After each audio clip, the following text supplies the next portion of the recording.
right, everyone. Good afternoon. Good afternoon. Welcome, welcome, welcome to the beautiful campus of UCLA. Go Bruins. All right. It is so good to see so many of you here today. We are incredibly excited about the opportunity to be in this conversation. I'm D'Artagnan Scores. I lead the County of Los Angeles' Chief Executive Office Anti-Racism, Diversity, and Inclusion Initiative.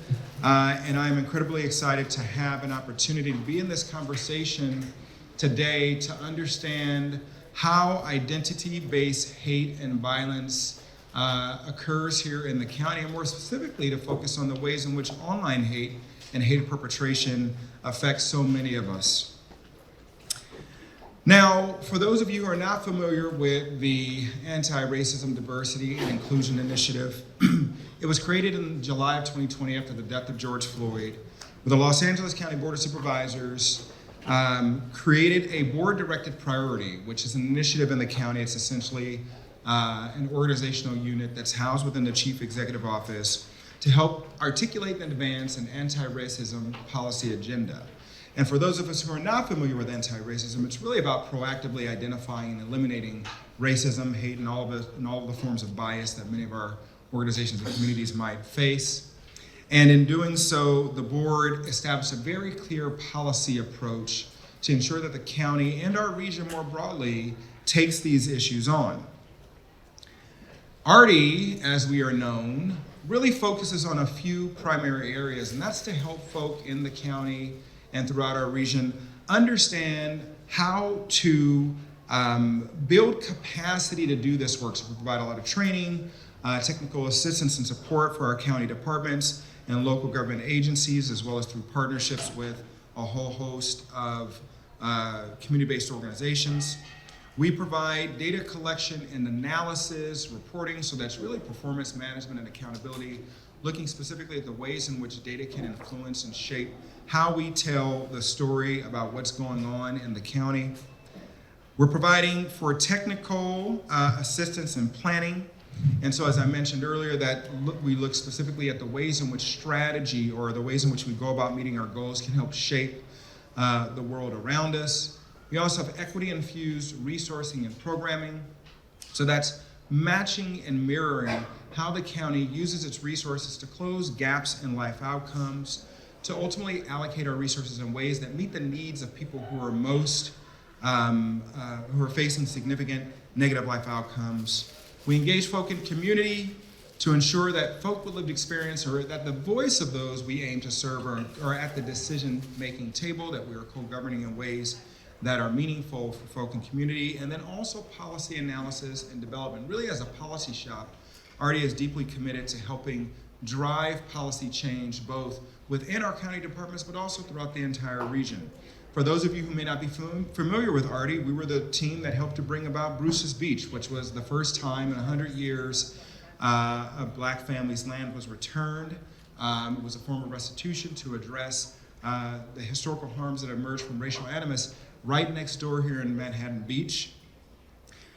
We've done a lot of work on environmental sustainability, done a lot of work to help make sure that things like sexually transmitted infections are being addressed in an equitable way. There are a lot of things that we do within the county to ensure that ultimately equity and equality are deeply infused within our agencies and throughout the entire region. Now, the Board of Supervisors directed that we take this work on very intentionally during the pandemic. We had a number of incidents that led to a rise in anti-Asian hate and violence. And the board came to us at ARDI and they said, hey, we really need to tackle this issue throughout the entire region.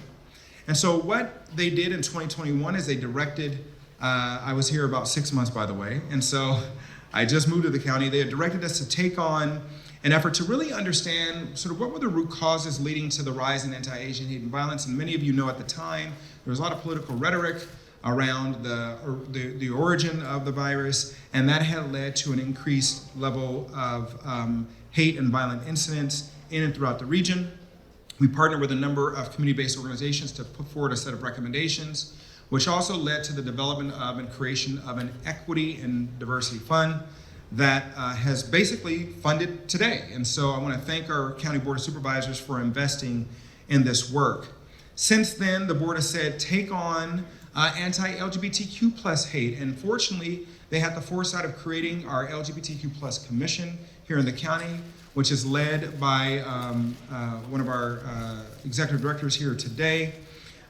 They also directed that we look at the role that emergency, look at the way in which we can help secure the safety of our sites after a number of anti-Jewish hate incidents occurred in and throughout the region. So they directed us to address the need for Jewish community safety, as well as deal with anti-Blackness, not only by proclaiming African American History Month in the County of Los Angeles, but providing training that helped mitigate bias, because we know that African Americans are actually still the top community facing incidents of hate and violence within Los Angeles County. And then finally, they directed us to put forward a comprehensive and proactive strategy to not just look at this for one community or another community, but to think about the role that the county can play comprehensively. And so we put forward a set of recommendations to the Board of Supervisors. And one of the things that we learned was that a lot of the times these hate and violence incidents emerge online, right? And they jump off from what happens online into the real world. And that often contributes to many of the challenges we see today. So we've developed a set of resources and guides that we'll make available to you all. We hope that you're able to use these resources, including a broader community safety resource guide, which helps you understand what resources are available here and throughout the region so that you know where you can go if you ever experience an incident yourself or if you know someone who has. So you can visit that website up there at ceo.lacounty.gov/RD/combating-hate.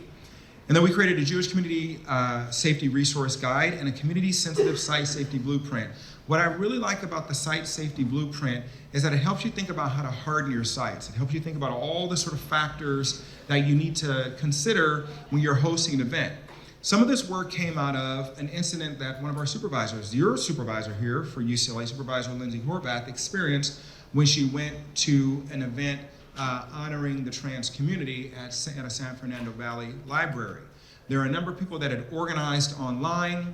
They had pulled together a counter protest, had showed up to this event to shut down what was called a drag story night at the library. And there wasn't significant law enforcement there. Although law enforcement was present, the number of protesters that showed up overwhelmed the law enforcement officers who were there. And as the supervisor was trying to leave, there was a woman who pushed her baby behind her car to try and prevent her from leaving. And that highlighted for her the importance of addressing site safety. And so our team, in partnership with our Office of Emergency Management and a host of the DA's office and a number of county agencies, our Office of Violence Prevention, the Human Relations Commission, and others, put together these resources, especially this community-sensitive site safety blueprint, to help folks think about how you can protect and secure your sites whenever you want to host activities within the community. One of the things that we came up with in reviewing this comprehensive and developing this comprehensive strategy was recognizing how important it is to address the current political environment and the digital trends that emerge from this political environment. Going on sites like 4chan or 8chan or Discord or Reddit, where we see really negative rhetoric emerging in those spaces that essentially jump off from those forums into real life. It's led to political violence and attempts on people's lives, as well as the death of some of our civic leaders in and around the region. We also realize that we need to actually have real strategies to support victims and to protect survivors. That often, while there are victim services that the county provides as a regional entity, really if you're walking down the street and you're holding hands with your partner who may be of the same sex and someone accosts you or they may harass you, other than reporting to law enforcement, there may not be a lot of resources to help you recover or navigate through those challenges. And so we have to think strategically about how we help people get through issues when they emerge, or if someone puts a hateful symbol on your car or in your neighborhood, there isn't a lot of recourse, and so the county is exploring how we can address those issues. We also need to have county and multi-jurisdictional coordination, so between our cities and our local school districts where hate and bullying incidents occur on campus, to make sure that we're thinking strategically about how we can use data and increase data accuracy and reporting to help improve strategies to protect communities and victims, as well as to address perpetrators of violence. We need to prevent, and really this is how we can get ahead of it. We need to focus on specifically prevention and promotion. If you think about prevention and promotion, how it's defined, prevention is stopping bad things from happening, and promotion is helping good things occur. And so when you keep it that simple, really thinking about prevention and promotion from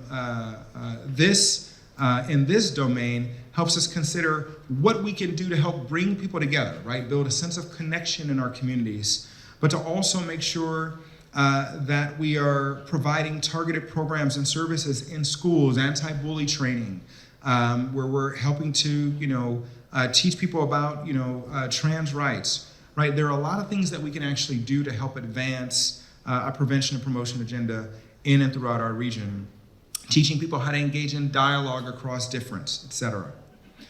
As you saw with our community sensitive site safety blueprint, we have to secure our community gatherings. And I know sometimes we don't want to think about this, right? We don't want to think about the harms and the dangers that could approach us when we're hosting these events, but we have to appreciate the fact that the best way for us to protect ourselves is to be prepared. Is to not, put our hands in the sand and to ignore the potential for a threat, but to really, assess what challenges, what might we face, given the type of work that we're deeply, concerned about, and given how important it is to do this work and how important it is to protect people and to ensure their safety when we have our community gatherings. And then finally, folks, we have to invest in this work. Investing in this work is incredibly essential to ensure that we do everything we can here in Los Angeles to make it safe and secure for all of our families, and to make it a place where not only we feel like we belong, but where we know that we're included and that there are opportunities to live out our fullest selves and our fullest lives. Now, I want to appreciate how important it is for us to be in this conversation, especially in this moment, in the midst of this environment.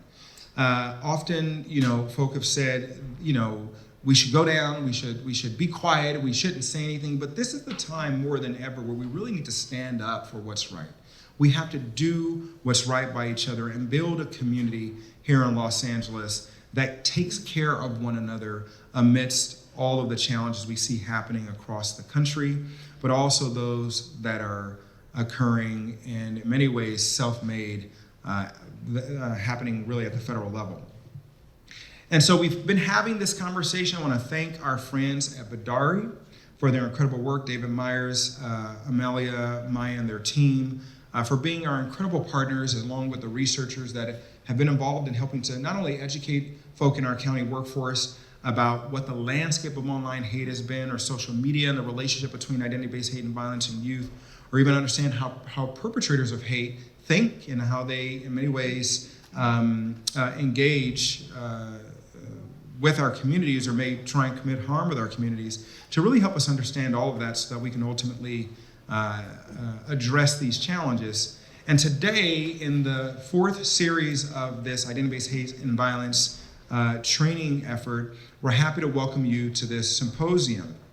The symposium is really intended to help us think about the practices and policies we can adopt to address identity-based hate and violence. And so again, I want to extend my deepest appreciation to Badari and their team, as well as my team and Artie for helping to put this on, and in partnership with so many others in the county. I want to thank you all for being here, our county family and staff, as well as UCLA partners and community partners who are present with us today, to help us think about how we can really take these issues head on and ultimately improve conditions and outcomes for all of our families and communities. So if you want to learn more about this work, I invite you to visit our website again at ceo.lacounty.gov. You can also pull up your phones and use the QR code. It'll take you straight there. You can learn more about the many reports that we put out on this, as well as the active steps we are taking to address identity-based hate and violence here and throughout the region. And so if you have any additional questions, you can feel free to contact our team lead, Mark Lee, our senior analyst, who has really been an incredible leader helping to drive and sustain change for this body of work in the county. Now, think about this as we prepare to go into the World Cup and FIFA and the Olympics. Think about the type of Los Angeles we want the world to see and to recognize. If it's not us that's standing up to make sure that we have an inclusive and represent a diverse and thoughtful and empathetic community, then who will it be? So I invite you all today to think about what your role will be as LA begins to step onto the world stage in an even bigger way as we begin to host these world events, and to also recognize that we got to get prepared and make sure that the folk here in this county, in this region, are cared for, are taken care of, and have the support they need to thrive. So with that being said, I'd like to go ahead and welcome up here David Myers from Bedard. Thank you, D'Artagnan. Hi, everybody. It's really great to see you. My name is David Myers. I teach history here at UCLA and direct the UCLA Bedard Kindness Institute, which contains within it the initiative to study hate and the Dialogue Across Difference initiative. So we have three pillars: the study of kindness, the study of hate, and the Dialogue Across Difference initiative. What we really aim to do is to support and foster cutting-edge, cross-disciplinary scholarship and research into hate and kindness, which in some sense are one of the great drivers of and a potential remedy to the grave ails that plague society, hate and kindness. We sort of see them as deeply and inextricably linked, and research into them has proven to be a really extraordinary development here at UCLA. Some of you may wonder, how much can we actually research things like kindness? And yet, over the course of the last 4 years or so, we've developed a research community of about 130 scholars devoted to the study of hate, and over the last 7 or 8 years, an additional 40 to 50 scholars studying kindness. So we have this robust community of researchers at UCLA devoted to the study of hate and kindness, which they often see as poles on a spectrum that can be, in fact, researched with great depth and to great and effective results. If any of you are interested in knowing more about what we do at UCLA, I want to invite you all to our Impact Symposium, when we reveal to you some of the most important findings over the course of the past academic year. It's going to take place on June 3rd in this very room, so at this very time. So please, if you can carve out an additional 4 hours in your schedule, please do think about that. There are flyers outside for you to take a look at, and even coming for just a portion and up on the screen with the QR code, exactly. In addition to studying and cultivating research into hate and kindness, we also, through our Dialogue Across Difference initiative, are very interested in finding new ways to build alliances, coalitions, and bridges, especially to those with whom we are not inclined to agree on many things. And we do that both through research and through training. So training alongside research is a major pillar of what we do at BKI, at the Bedard Kindness Institute. And it is that which has brought us into partnership with RD over the course of the past year. We've been able, together with RD, to produce the online training sessions as well as this symposium. And I want to thank the RD team for the partnership, for the collaboration, and for enabling us to share our extraordinary community of researchers with all of you. We think we have really precious assets that should not remain contained within the bounds of our campus. And so we're really delighted to join together with RD on this project, and I thank D'Artagnan and the RD team for all the hard work they have put in. I also want to acknowledge our own BKI team, and especially the indefatigable Dr. Amaya Mora, who really went above and beyond the call to enable us to be here, and to be here as comfortably and as well organized as we are. So what I would say in conclusion is, when you leave today, you will have learned a good deal. But what I'd like you to know is that we here at UCLA are your partners in our shared mission to generate knowledge in order to better society. That's a shared goal of ours. And as D'Artagnan suggested, there's never been a more urgent time. Now that's a refrain we hear often, in periods of tension. It recurs, but it may well be the case, and I offer some measure of historical perspective on this as an historian. It may be that we have not been in as fraught a place in this society in modern times. So we have a very tall order, and yet we have these budding partnerships that should grow into even more robust partnerships in order to advance our shared goals. I look forward to hearing from our UCLA researchers and our county staff and activists, and really seeing what we can do, how we can mobilize that partnership into precisely the kind of results that we think are so urgent to advance in society today. So again, welcome to all of you to UCLA. We look forward to a very stimulating afternoon, and should your schedule permit it, please do join us on June 3rd as well. Thanks very much.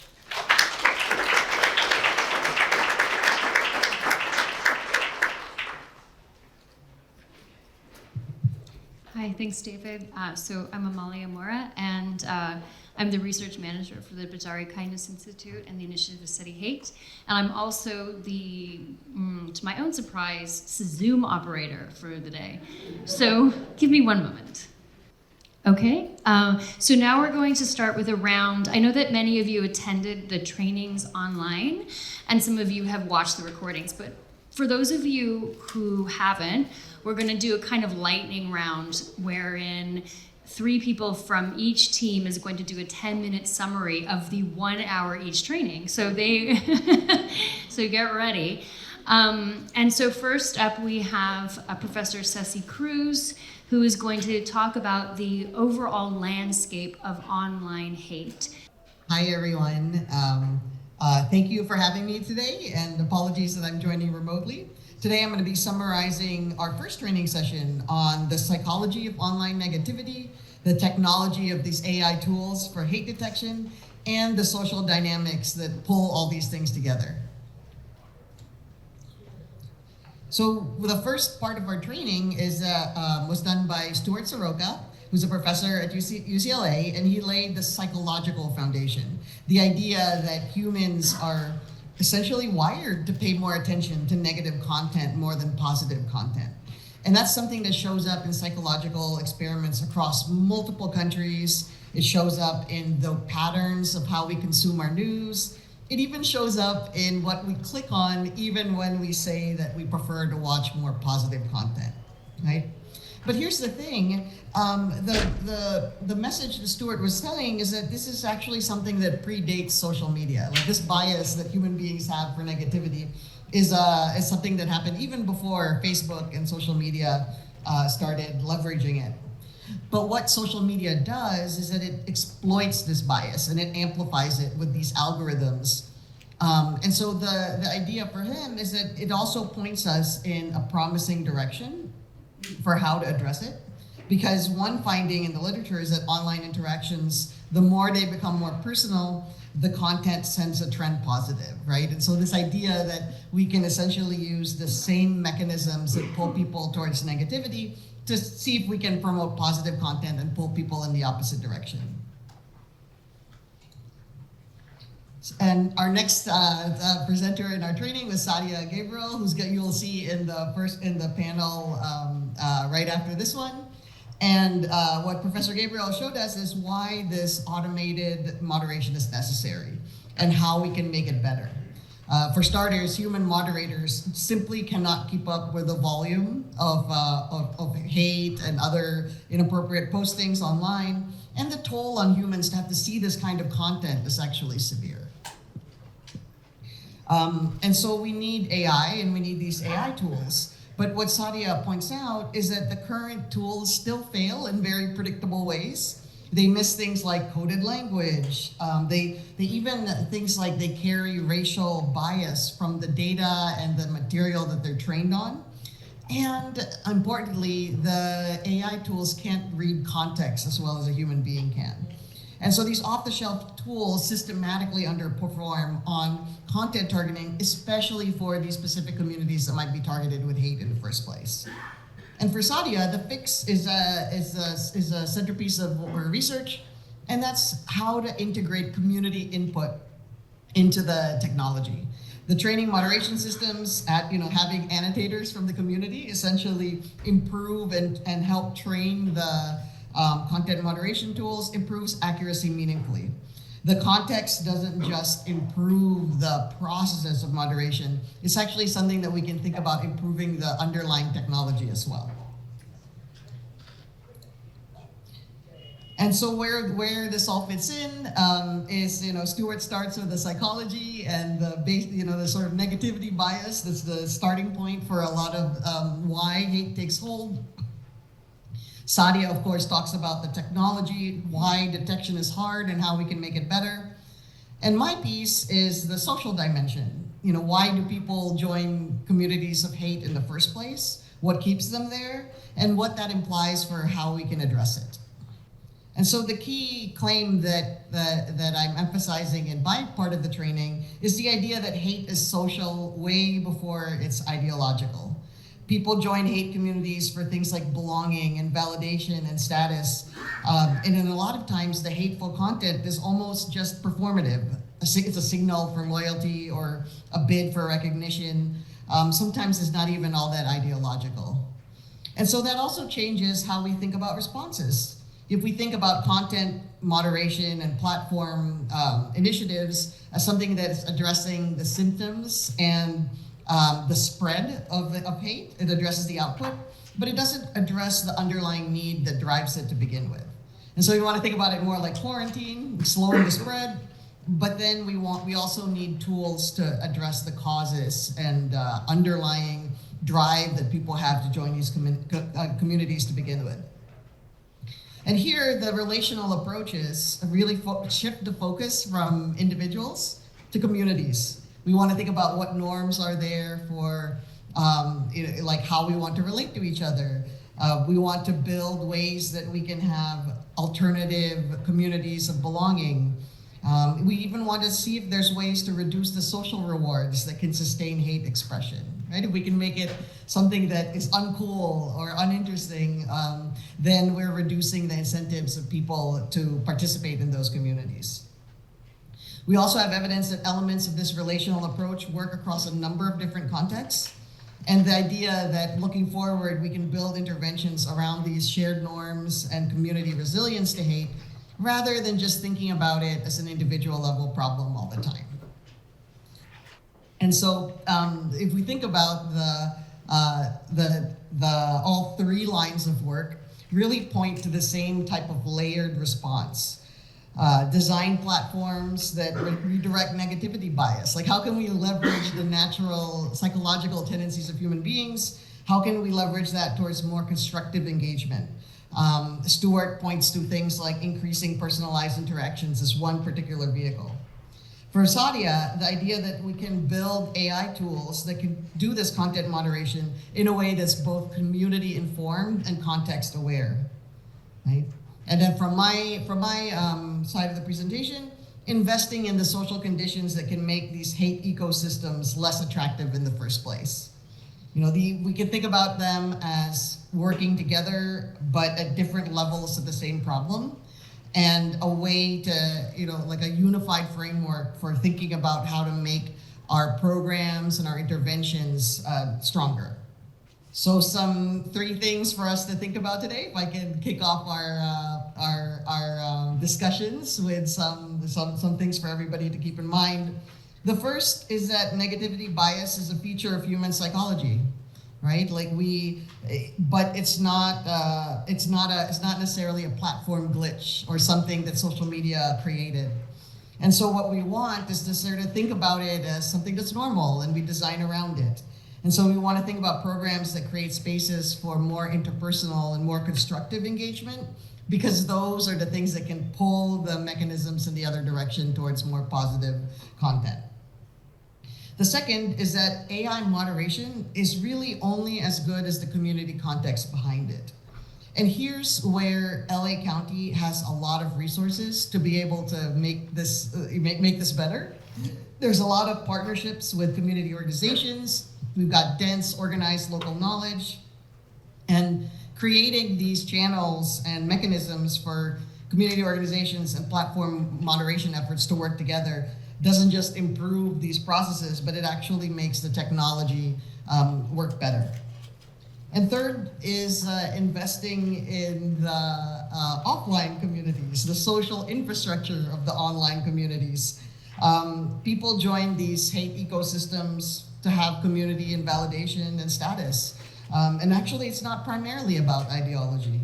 And so programs that can shift these social norms and social rewards around how we can engage more productively and constructively with each other can actually reduce that pull in ways that can scale very easily through networks. So here, if we want to, like I said, we want to think about moderation as the quarantine. This is a way to address the problem on both ends, right? This idea that if we focus on community resilience, we can build towards something that's better and reduce that flow of hate that's going through the content moderation to begin with. And so essentially, the research across all these presentations points to a very simple theme in a way. The idea that these psychological and community context and social dimensions really point to a nice way forward or potential way forward.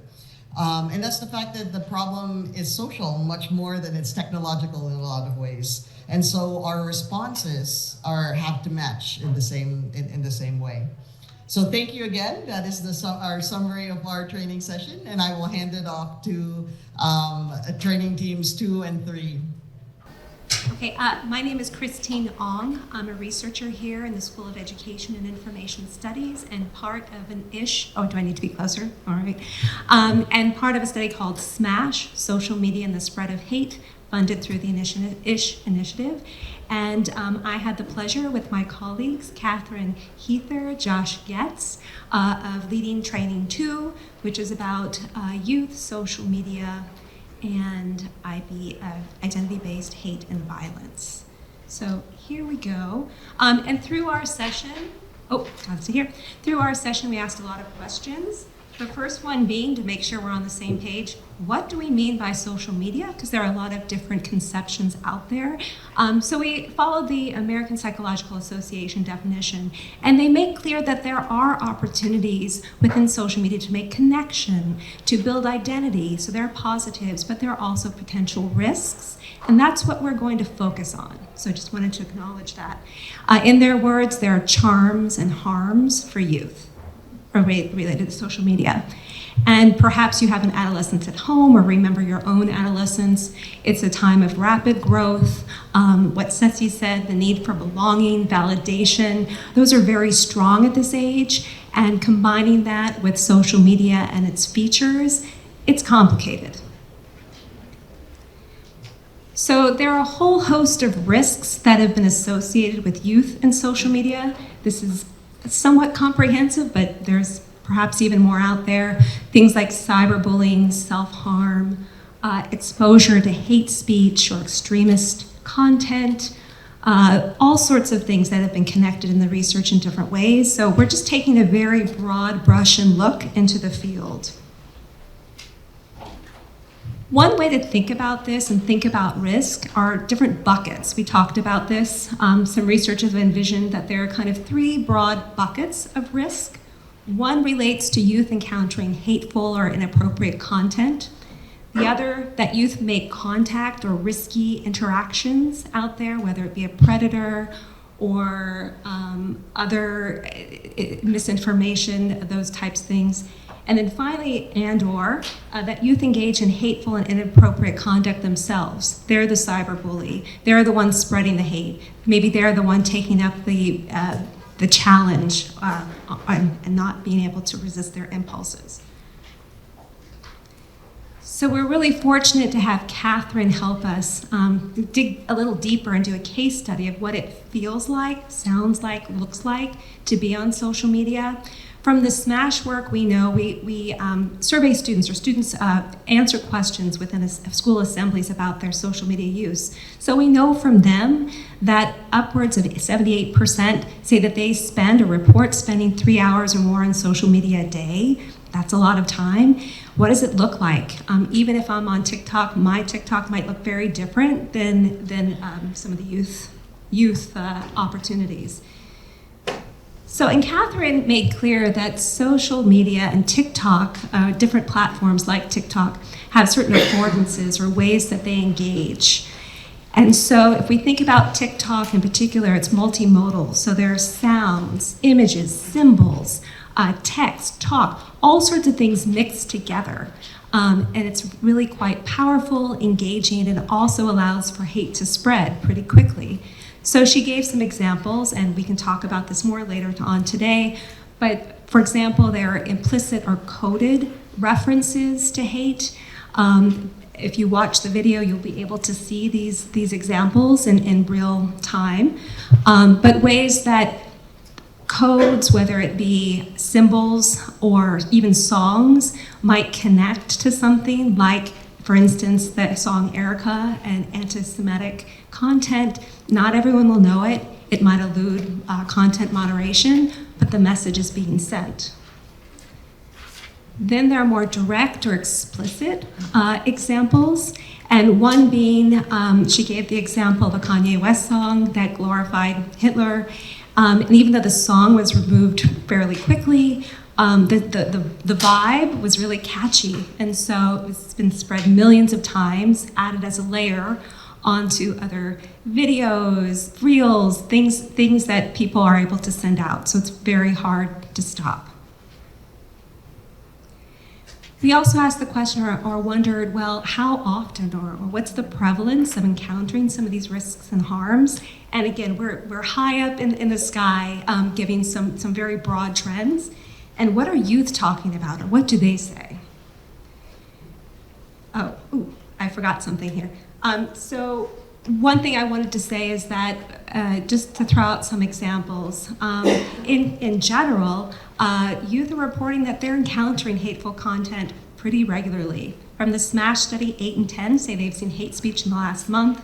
The Pew research study found that nearly half had reported being cyberbullied, and 1 in 5 teens ages, I think 12 to 17 in the UK, had experienced sextortion. In that example, and we talked about that during the presentation, a sizable number had never told anyone. They were too embarrassed. And especially girls, transgender youth, were more likely to be targeted. So again, there are certain trends within the research. If we look across studies, there are different methodologies, samples, approaches, definitions, but there are some very broad trends. There's a paintbrush there because we're brushing along the high lines of different characteristics that may make youth more vulnerable, or a combination of characteristics, whether it be something about their identity, it might be how they regulate emotions, and their maturity, neurodiversity, their feelings of social isolation. So a whole host of studies there to examine. And of course, there are features. If you've been watching the news, how social media is built and how these features might exacerbate or continue to keep kids locked into the screens is a big question. And then we had Josh talk a little bit about prevention and intervention. What do we know? And he's come up with this wonderful typology, which I think is very helpful to think about. So interventions can target the vendors, those people who are creating or posting hateful or inappropriate content, the vectors, how it's transmitted and amplified, the victims, those who are targeted, or the viewers, observers. And if we think about those, there are a range of prevention, intervention strategies out there in the literature. The caveat is this, or there are a few caveats. First, a lot of the literature and studies, interventions out there relate more to an adult audience. A lot of this work comes from different parts of the world. We don't necessarily know a lot about the implementation of these interventions, which is really important to understand. How does it work on the ground? And so with those caveats in mind, there's still a lot of different ideas and strategies that are both being incorporated and we can learn from, with probably starting with or thinking about some that have more of a modest strength of an evidence base, oh gosh, I've just misinformation or discounting misinformation. And there are some others that are really just in their infancy, like the age restrictions. There's some promising studies out there, but there's much, much more to learn. And what I haven't said, and I should, is that there's just a lot more to learn in general around youth and encountering risk and impact. We need a lot more longitudinal and causal studies. And so with that, a few key takeaways, and then some words of hope. So just to sum up, there's a growing, words of hope, I know here's some trouble. There's a growing body of evidence connecting social media, risks and harms, and more research is needed to understand how and under what circumstances these risks are exacerbated. And as Catherine's work showed very clearly, that hate and discrimination are also often embedded, woven in to everyday aesthetics of social media. Sometimes it can be subtle, we might even miss it, becoming normalized and easily overlooked. And here's an important point as we think about interventions, we'll talk about that perhaps later today, is that interventions should be designed with built-in, independent, rigorous evaluation to really examine how does it work, under what conditions, and that there are things that we want to invest in that we have evidence behind versus, well, it seems like it should be promising or it looks like it is. We're really wanting to build that evidence base. And I just want to say one more word of wisdom from Josh, and you can talk about it more, Josh, is that notion that thinking about these things can be quite heavy, but we do have some tools. There are strategies out there, and we don't necessarily have to rely on companies making these changes for us. So, all right.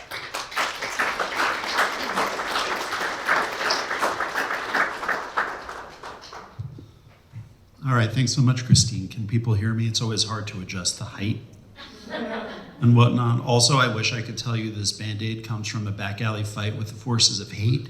It's not. I cut myself shaving, so sorry about that. Anyway, my name is Howard Padua. I'm a researcher in the Department of Psychiatry here at UCLA. My research focuses on homelessness and addiction services. And I got into this project looking at hatred directed at people experiencing homelessness.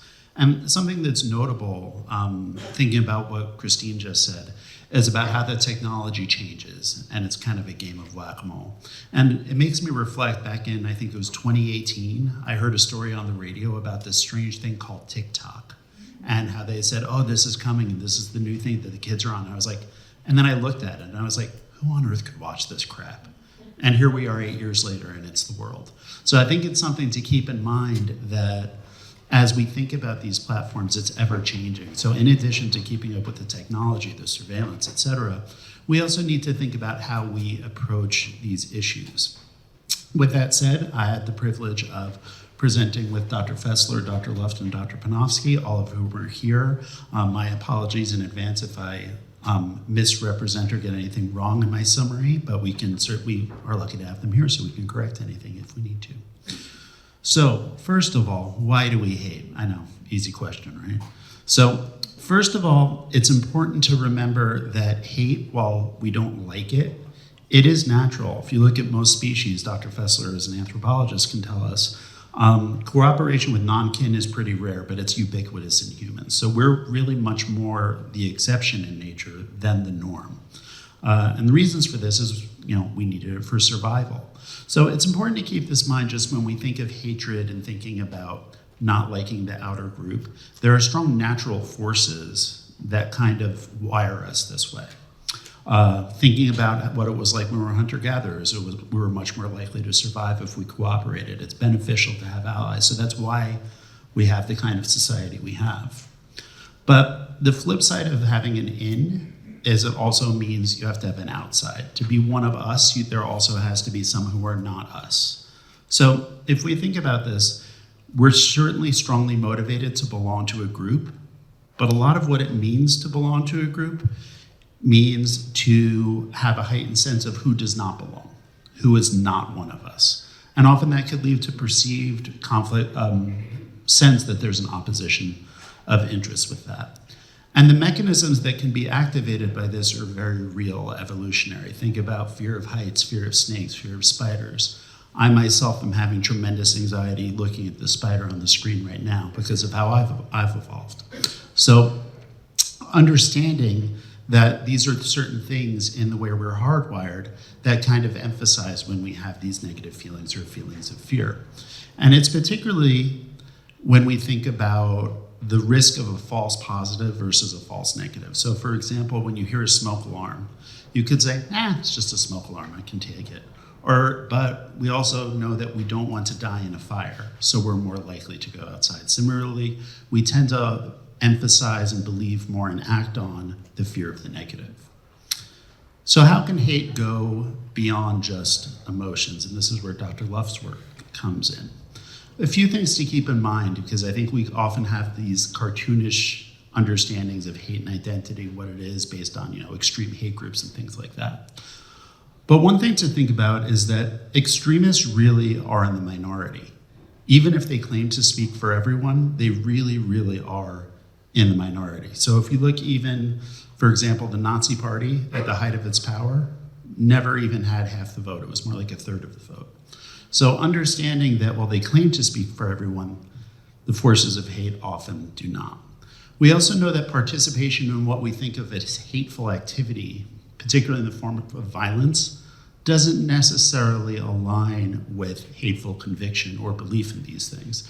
So this is Dr. Luff's amazing work that she's done on the Rwanda genocide.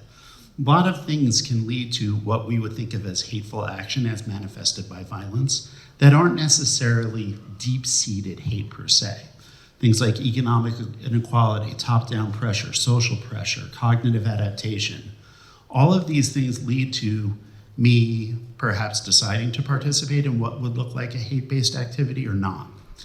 And also, these same factors, the same way that they can cause hate, can also be mitigated to reduce the likelihood of it. And this gets to the question of how do we counter hate? So this is where we look at some of Aaron's work, which is really interesting, looking at beliefs of racial white supremacist extremists. One thing we often say is that truth is the way to do this, that it's the best medicine. And a lot of his work talks about, the idea of, if someone has a misconception of something, well, just debunk the myth. Tell them what's true, tell them what's not. It doesn't really work. There's a lot of rhetorical tools that people who are very well adept at these things, particularly if you think about conspiratorial theories. Obviously, you guys know about the Johnson file, right? No one does? I just made that up. But that's a rhetorical tool that I could use to make an argument in support of a conspiracy. So it's very hard to debunk these things in real life. Oh, and I apologize for the mixed up animation there. So often if you look at the universe of hate and the universe of conspiracy, it's bound up in these claims that it's a game of whack-a-mole we can't keep up with. So it's very hard to think about how do we deal with this then? Now I'm going to point the finger at myself being the kind of health guy. We talk about a public health approach to a lot of things. And here's just a reference to that. The American Public Health Association actually talking about using a public health approach to prevent and respond to hate-motivated behavior in the US. This leads to the question of what do we mean by public health? Does it mean that we view it like COVID? It's a contagion. It's something that's coming in. And what we need to do is we need surveillance and we need to isolate it. Or do we see it as a condition where, I apologize, my text boxes got a little messed up. Do we see it as an opportunistic condition, as something that thrives on weaknesses we have in a society? So speaking to Dr. Luff's point about how there are certain situations that will make hate manifest in the real world that otherwise we may not have. And a lot of what we see in kind of a theme throughout is that it seems much more promising to think about taking care of the soil in which hate can grow rather than trying to isolate and prevent it. So I think a lot of when we talk about we have to find this out, it's infiltrating our society. It brings up the image of like we have to go and find the Nazis hidden among us. When in fact, maybe what we need to do is reinforce harden our society by making a better society so we aren't susceptible to these ideas. And this is where anyone here work in health or public health with the county? My people. So you will recognize the risk and protective factor framework. When you want to prevent an adverse event, you can say, okay, we're trying to prevent hate, we're trying to prevent homelessness, we're trying to prevent addiction. And you can go out and focus specifically on that. But the more effective way to do is to think about what is going to mitigate the risk and what is going to enhance the prevention. So if you think about in health, risk factors are things like having a bad diet, poor hygiene, lack of primary care. Protective factors that encourage health are things like an active lifestyle, having good knowledge of health and self-efficacy. So if we think about translating this to hate, what would it look like from all the research that we've just been talking about? Risk factors are emotional instability, perceived threat, and a hate permissive or encouraging environment. On the flip side, what can help? Social connection, as the kids call it, IRL, touching grass, being in real life.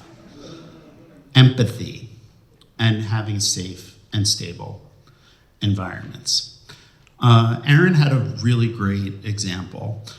This is the case of Adrian, born as Derek Black. Now, if you think about someone who's at risk for a hate group, this is the guy, or this is the person. His father, Donald Black, was the founder of Stormfront, one of the first and most notorious Nazi websites. And his godfather was this guy named David Duke. So he was really seen as the future of the white supremacist movement. Now, they didn't quarantine him. They didn't isolate him. They didn't shun him. So his book, where he talks about his experience, their response to being a virulent white nationalist was, hey, come to Shabbos dinner with a bunch of Jews. And it worked. Rather than calling him out, they called him in. Those who were discriminated against, their response was to reach out and invite me to dinner, to make connections, to demystify.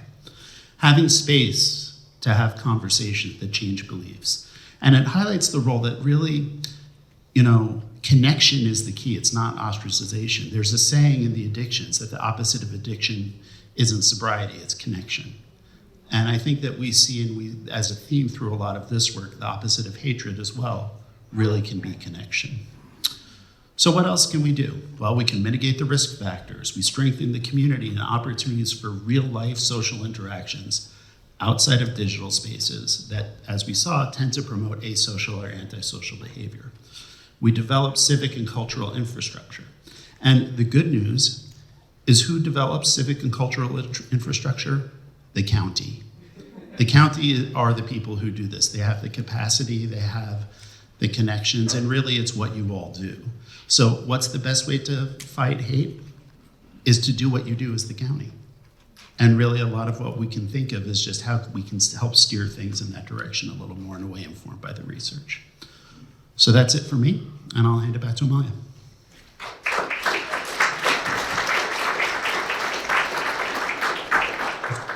Okay, so we're going to jump right into the first panel.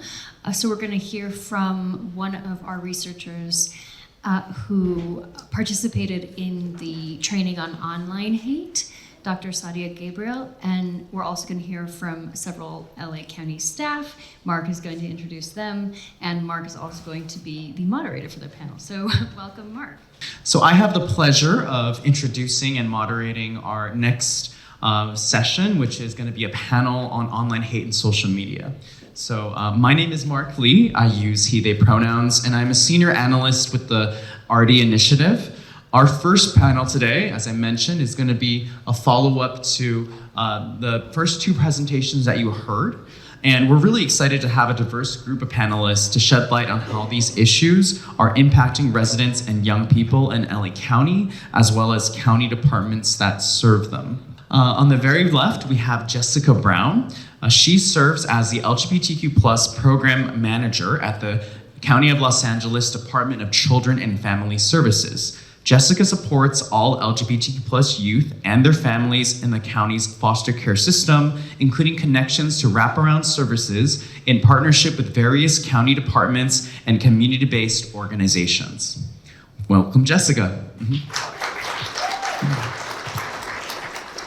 Our next panelist is Anne Tremblay, who serves as a constitutional policing advisor with the LA County Sheriff's Department Office of Constitutional Policing, where she advances efforts to ensure accountability, compliance, and transparency across departmental operations. The office leads the development and implementation of department-wide hate crime policies, ensuring compliance with California Department of Justice standards, and also convenes an annual hate crimes forum, bringing together law enforcement and community partners to share data, strengthen coordination, and improve responses to hate incidents.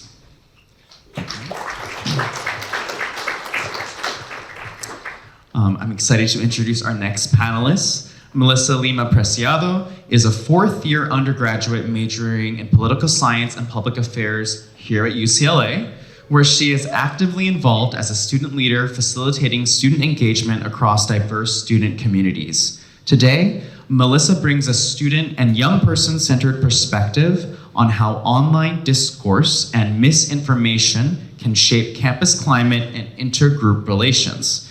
She is also currently serving as a policy research and analysis intern with RD and the county. Welcome, Melissa. And last but not least, Sadia Gabriel is an assistant professor of computer science at UCLA. Her work explores AI-assisted approaches to mitigating online hate speech and information. She previously was an NYU Data Science Faculty Fellow and MIT CSAIL postdoctoral fellow. She received her PhD from the University of Washington. Welcome, Sadia.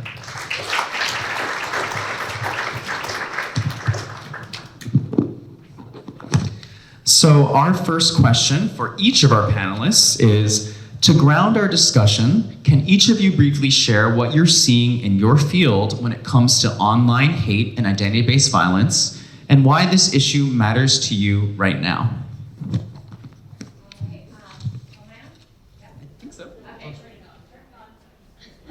Turn it green. There you go. Green! All right, hi, I'm Jessica, she, her pronouns, and I think one of the things that I'm constantly reminded of when we talk about online hate is that it doesn't stay online.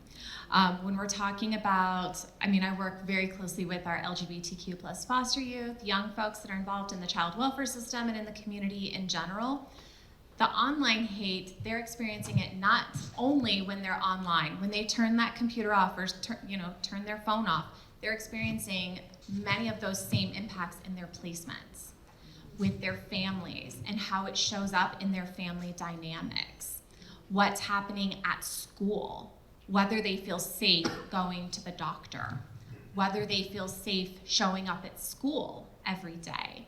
And there's so many questions that our young folks have to answer about what they're able to tolerate at any given time. And I think it's important for us, we talk at DCFS a lot about some of the behavioral demonstrations that kids might have, especially our LGBTQ kids. That they're disruptive, that they're acting out, that they're not following curfew. But what we're really seeing is a trauma response to being told every day, you're not worthwhile. Your dignity is up for debate. Whether or not you deserve healthcare should be the source of a public discussion. And when our kids receive these messages every single day, no wonder our young folks are having difficulty sitting still in class, that maybe they want to go find that connection a little bit later out with their friends in the evening and miss that curfew, that they're staying on their phones maybe a little bit longer because they did find someone to connect with. And I feel like a lot of times when we talk about data for marginalized populations, we say, oh, our kids are having worse experiences. And the answer is yes, they are having worse experiences, but not because there's something wrong with our kids, because there's something wrong with our overall systems, with whether our systems see our kids. Do we bother asking their affirmed names? Do we use the correct pronouns when we talk to them? Or do we create systems where our young folks experience harm and trauma every single interaction that they have as they walk through the world? And so I think that that's something that's really important for us, is that it's not only our kids that are receiving that message, but it's also their parents and caregivers. And when that message impacts their parents and caregivers, our kids are experiencing that hate twice. They're experiencing what they heard online, and then they're experiencing how their parents and caregivers are showing up to affirm or not affirm them, to support or not support them. And so when our kids are looking for belonging, when they're looking for community, we tell them, go find your parents, go find your schools, go find your communities, and they go and experience that harm again.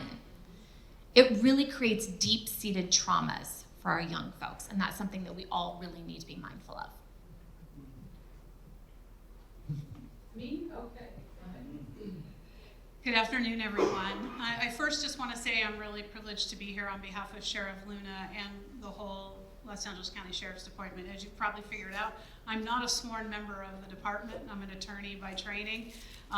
And so I'm certainly happy to be here and talk to you about the department and our efforts and what we're doing in the Office of Constitutional Policing, because there is so much in terms of the legal framework in California for what law enforcement needs to do to address identity-based hate and prosecute crimes. But I'm just one piece of a big puzzle, and I do want to make sure, especially for all our county partners, if you don't already know, that we do have hate crimes coordinators, two detectives, Cortez and Doherty, who work countywide, and they're a great conduit and support system, both inside the department and within the county family around this topic when it comes to law enforcement investigation or potential prosecution of cases. So I wanted to just make sure, set that table first.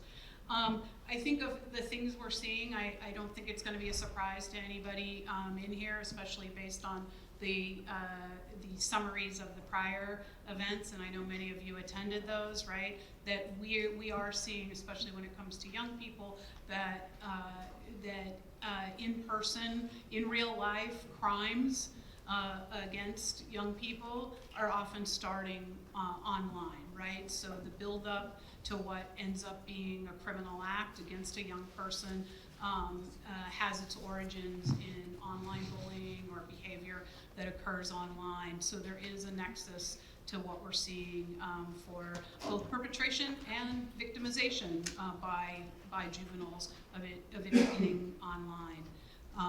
And so that's sort of the trend we're seeing, and it's not a surprise, but it's certainly what's coming into play and can add to the complications of effectively prosecuting a case, depending on the ability to identify the source of that earlier behavior that may help support the prosecution of a crime. But obviously those methods are getting better as well.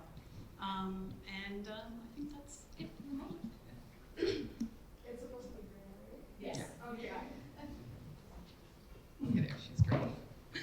Okay, well, hi everyone. Again, my name is Melissa Lima, and it's a pleasure to be here. So I'm going to be talking about my experiences as a student here at UCLA. I think something I see very consistently with online hate and specifically identity-based violence, it's how embedded it is in the daily lives of us students. Because here on campus, social media is truly how everything functions. Every single club, organization, even our major departments have social media platforms and function through these social media platforms, whether that's Instagram, TikTok is a really big one right now, Twitter, GroupMe, etc. And with this high visibility comes a lot of targeted attacks towards us students.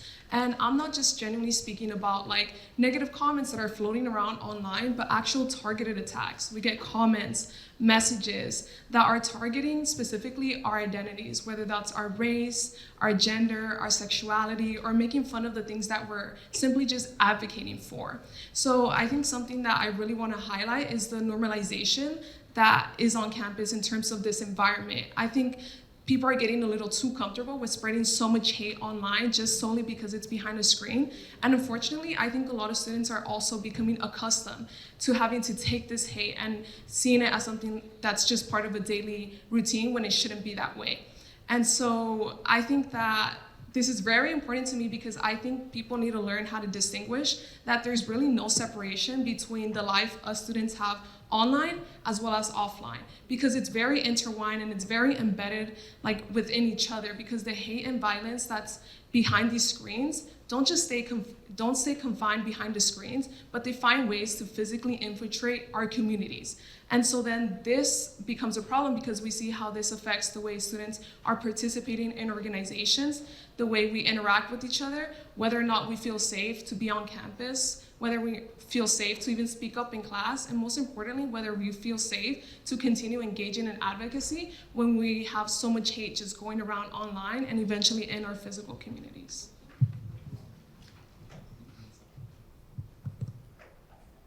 Hi everyone, I'm Sadia, honored to be here. So a lot of my work has focused on ways of scaling up content moderation, different approaches to automating interventions against hate speech and misinformation. And there's two really big key takeaways that I want to bring up here. One is the interaction between AI and language and how people actually express themselves online, which has been shaped over the years by different approaches to content moderation. So we see hate speech expressed differently as we're getting more effective content moderation, where we see people, for example, when they're using explicit terms like racial epithets that would indicate use of hate speech, they'll exchange words, they might insert symbols to try to get around content filters. We've gotten algorithms that are better at detecting those kind of cases, and then we see a move towards more and more implicit examples of hate speech. So these cases don't use these explicit terms, these trigger words at all, even in a different form. They'll still be expressing very harmful content, but it's difficult for AI algorithms to detect. So a lot of my work is focused, when we have these very implicit cases, how do we actually address those? Another direction is looking into context. So that's something that Ceci had brought up in her wonderful overview, where there's issues of racial bias with AI, but a lot of it comes down to not having contextual understanding. So when we do get mentions of certain trigger words, whether or not that's an indication of hate speech can differ depending on what community they're being expressed in, because there's cases of reclaimed language where there's offensive terms outside of those communities, if a speaker outside of that community were to use it, but they've had a new meaning, they've taken on new definitions and connotations within the communities that were originally targeted. So we need algorithms that can recognize that, because otherwise we end up in the situation where people within these communities that are commonly targeted by hate speech are actually being discriminated against by AI algorithms, which is further causing harm to those communities. It's kind of an ironic situation. We also see cases where contextual understanding breaking down leads to people being censored because they're just talking about their own experiences, their personal narratives of hate speech. So that's another case where we actually get these algorithms causing harm to those communities and further leading to mental health breakdowns and crises. So I think a big question is, how do we ground these systems so we can address these two types of cases? And I think that's one of the areas where it's really important to have collaboration with LA County and beyond AI research and beyond industry to understand what are the firsthand experiences of people who are going through having to deal with cases of hate speech and cyberbullying, and seeing how can we bring those perspectives in that context into the development of these algorithms and into the training data and what we're telling the AI to recognize or not recognize. absolutely. Thank you so much, Dr. Garbo. So I'm going to mix up the order just a little bit and being mindful of time. But Anne, I wanted to ask you, if you can speak a little bit more about those trends you're seeing with juvenile perpetration or even extremist organizing. How are social media and online spaces shaping those pathways into harmful activities that maybe some folks may not be aware of?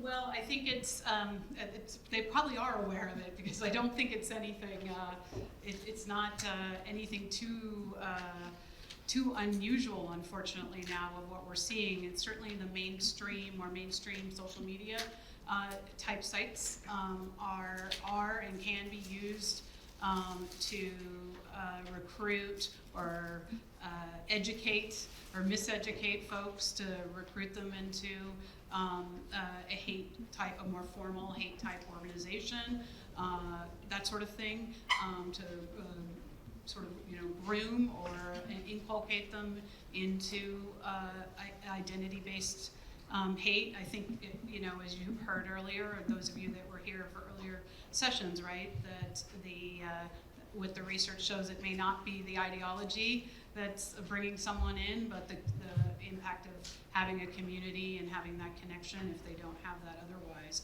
And so certainly those mainstream and sort of more typical sites are very common, but obviously we're just like in so many aspects of the digital world, we in law enforcement are seeing an increased push to sites and locations that are more secret, that they realize people might be monitoring those public sites, or law enforcement is monitoring them. So they're going more underground, and certainly young people may be using sites or apps where the messages disappear, right? So they're not there over the long term. And then obviously I think all of the encrypted messaging sites that even many of us regular folks might use among and between our families, or if we have folks living internationally, right, that they're using those because those are encrypted sites, and so they're using that as a method of communication or connection, which from a law enforcement perspective can make it much harder to obtain evidence and prosecute a crime. I think we had a case recently where one of the sites that an email, I'm not a tech person, so sorry. An email provider is sort of known not to be very law enforcement friendly or want to be responsive to subpoenas, but one of those emails was found in relation to the investigation of what initially was a hate incident, because it was flyering and information. But the detectives worked hard and were able to actually end up connecting an email that they found for one of those sites with an actual hate crime that occurred in another jurisdiction. So they taking in all of that information from whatever sources they can get is really important. I think, again, the trends that are happening in all forms of social media or digital life, the perpetration of crimes, they may be ahead of the game in many ways. Obviously, for all kinds of crimes, not just identity-based hate, the dark web is certainly a source of perpetration and a source of high interest for law enforcement for investigative purposes, but a challenge, obviously, on many fronts for law enforcement. Thank you.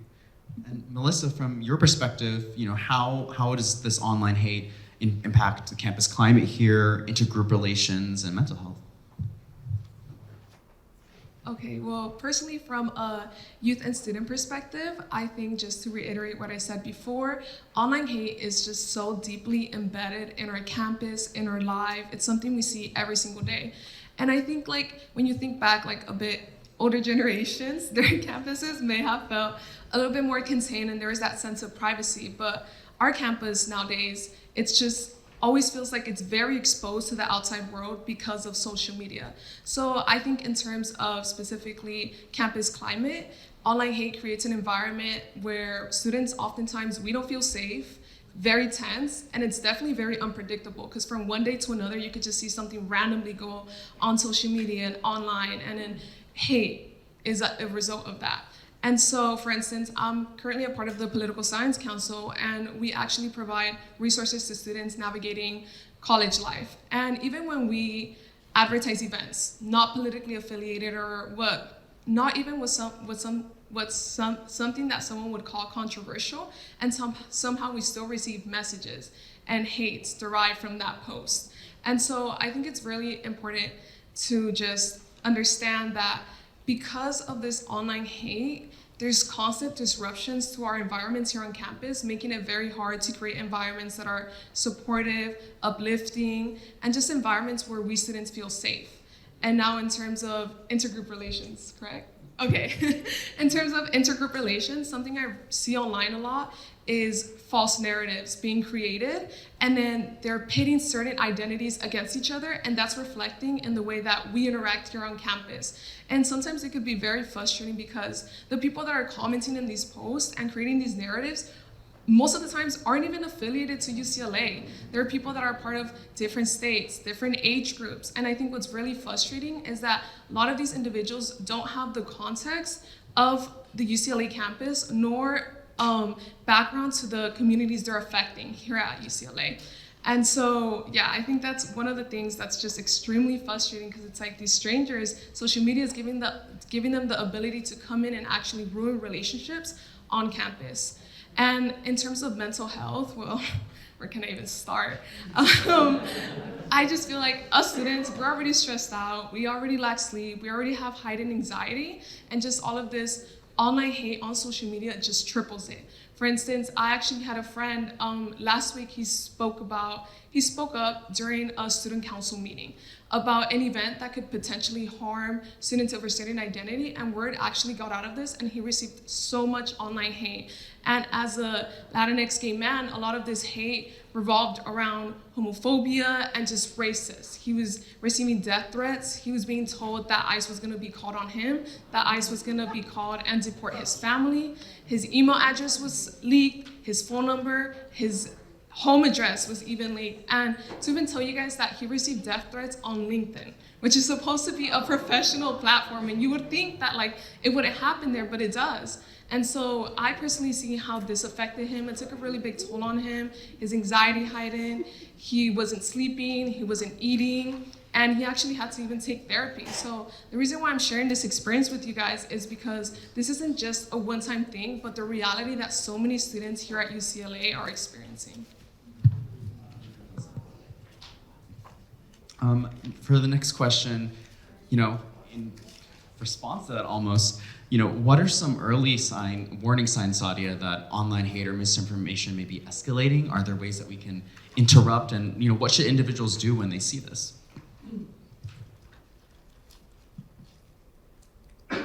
Yes, so this is a great question. I would say that what I'm going to say first relates exactly to the response that we just had, where there's this difference in terms of when we have negative language or very offensive language that's targeting more generally a group versus when it starts to become personal. So most of the work that I've done was focused on more generally identity-based hate, where we see these broad statements being made about groups, but we have seen some examples where it was targeting specific individuals, and I think that is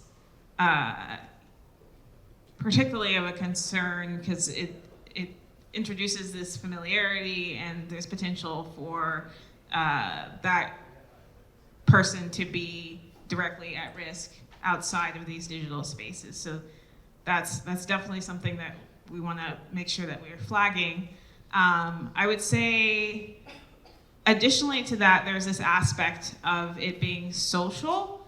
So this came up in the overviews where we were talking about how it's not just about an individual's viewpoint. It's not about them necessarily holding hateful ideologies, but when it starts to become a point of camaraderie to be hateful towards specific groups, and that's where we can see there being more coordinated efforts in terms of spreading hate speech, which can lead to escalation.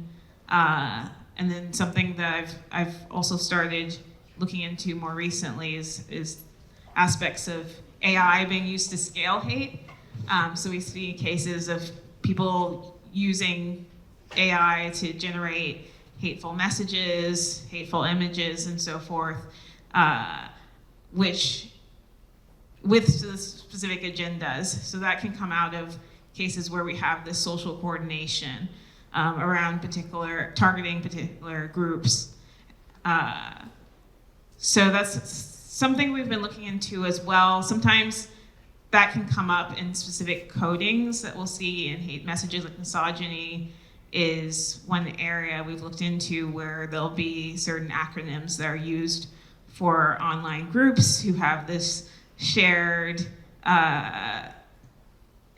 mission, if you will, targeting women. So we'll look for those indicators that we know are associated with the groups.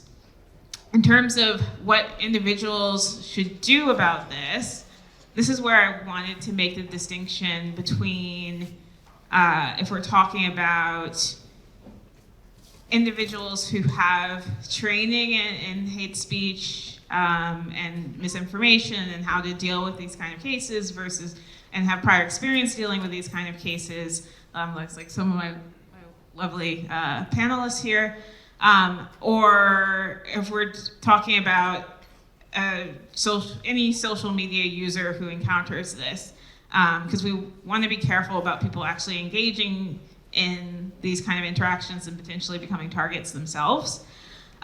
So I think it's important if there's mechanisms in there that are available for reporting this without necessarily revealing your identity, then I would encourage to take action in that way. Also, but I want to be really careful about encouraging everyday users to engage directly. For people who have the training, then I think one thing that we can do is having better support for people who are being targeted by hate speech. So reaching out to them, making sure that they're aware of what resources they can go to for the mental health effects of what they've been going through, reaching out to them to potentially have them involved in other community efforts to try to oppose hate speech and provide support for victims. So that's my general advice. Wonderful. I have one more question for one of our panelists, and then there's going to be opportunity for maybe one or two questions from the audience. So if you have a good one, percolate that in your brain. All right, for Jessica then, given all of this, my question to you is, how can county staff, especially those in direct service roles, better recognize and respond to identity-based hate and violence and support the youth and families we serve?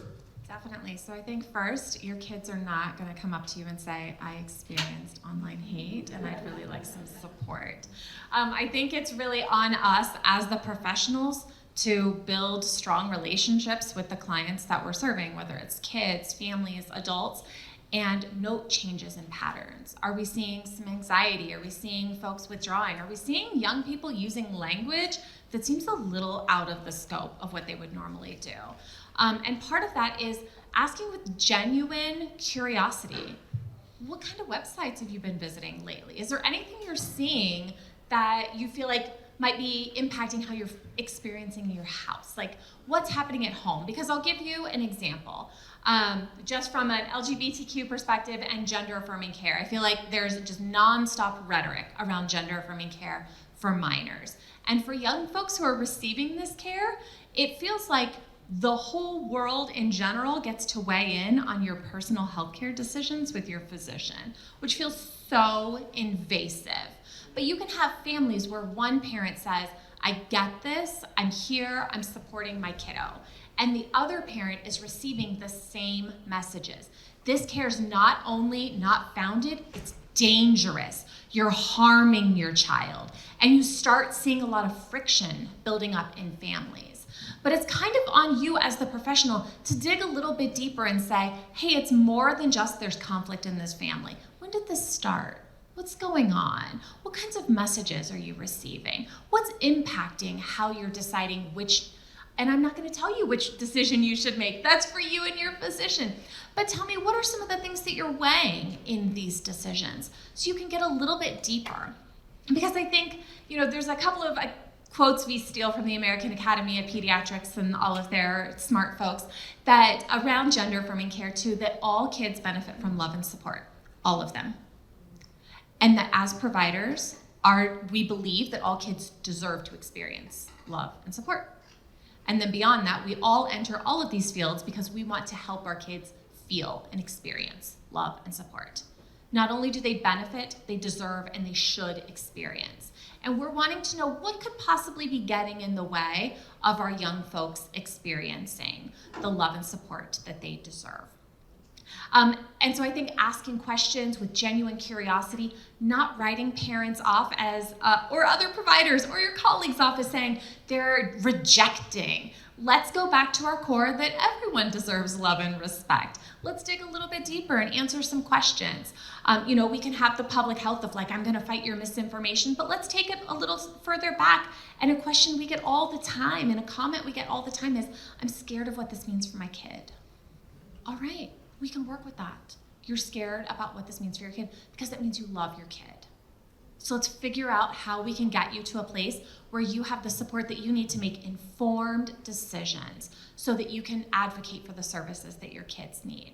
That's for you as therapists, for you as providers, as social workers to take those steps back and say, where am I getting this information? What lenses has this already filtered through? And what's the impact for our young folks? I will say the other side of online hate is erasure. Do we get so afraid of collecting information or getting something wrong that we just don't want to ask any questions? We don't ask your affirmed name. We don't ask your pronouns. We don't ask your gender identity or your sexual orientation. And then when folks we never ask, we make entire groups of people invisible. And when our kids don't have examples of successful, happy queer adults, of successful, happy African-American adults, or immigrants who are living the American dream, but that story has been diluted so much, we get negative rhetoric, we get bots telling us information, we get communities festering over here saying no, let's go against the immigrants. Our kids stop believing that it's possible for them. When at the end of the day, our kids want to belong. They want to hold on hope that they have a future ahead of them. And I think that that's what we try to hold on to most of all, is how do we build up the resilience and hope for our kids? Where are the examples that they can see out in the world of successful people, of folks that are in the industries that they're interested in, that they can have kids, that they can be married, that they have all of the options available to them, and that we can, can we fix everything that social media says? No. But every time that we have that opportunity to engage with folks in a truly affirming and loving way, we can be louder than that online voice. We can be there saying, I see you, I hear you, I celebrate you, I think you're amazing for all of your identities. Not in spite of who you love or in spite of what zip code you live in. I love you because of all of that. And it's little by little, but it really does make a difference for our young folks, knowing that they have people in their corner who truly believe that they have the ability to be successful, that they can access the healthcare that they need to live authentically, that they can find community with other people who see them and love them as well. Thank you so much, Jessica. I have to say, I think all the kiddos who work with you in the department, they're so lucky to have you. So thank you so much for that.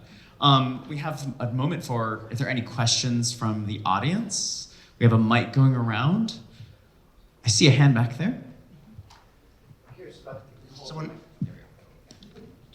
is there any hope that we can ever get rid of bots? I've heard of recent attacks in like multiple languages, messages of hate, simultaneously coordinated, released. And I know about the physical reality of junk mail. Are we in that world with bots, or will we ever get rid of this kind of hate? Yeah, I can jump on this. So this is a massive issue that we're facing now today, where a lot of social media platforms like X have been overridden by bots. So I don't think that we can completely get rid of the problem. One of the issues is because AI has gotten so good now, it's really, really hard to distinguish oftentimes between humans and bots, but there's a lot of work going on to try to identify when we have bot accounts and take them down or report them. I think this requires some cooperation from social media platforms, and unfortunately, that's been a major block at this stage. But I think it's definitely possible to identify them. They don't behave in the same way that humans behave, even if they can put on the mask, the disguise of being human.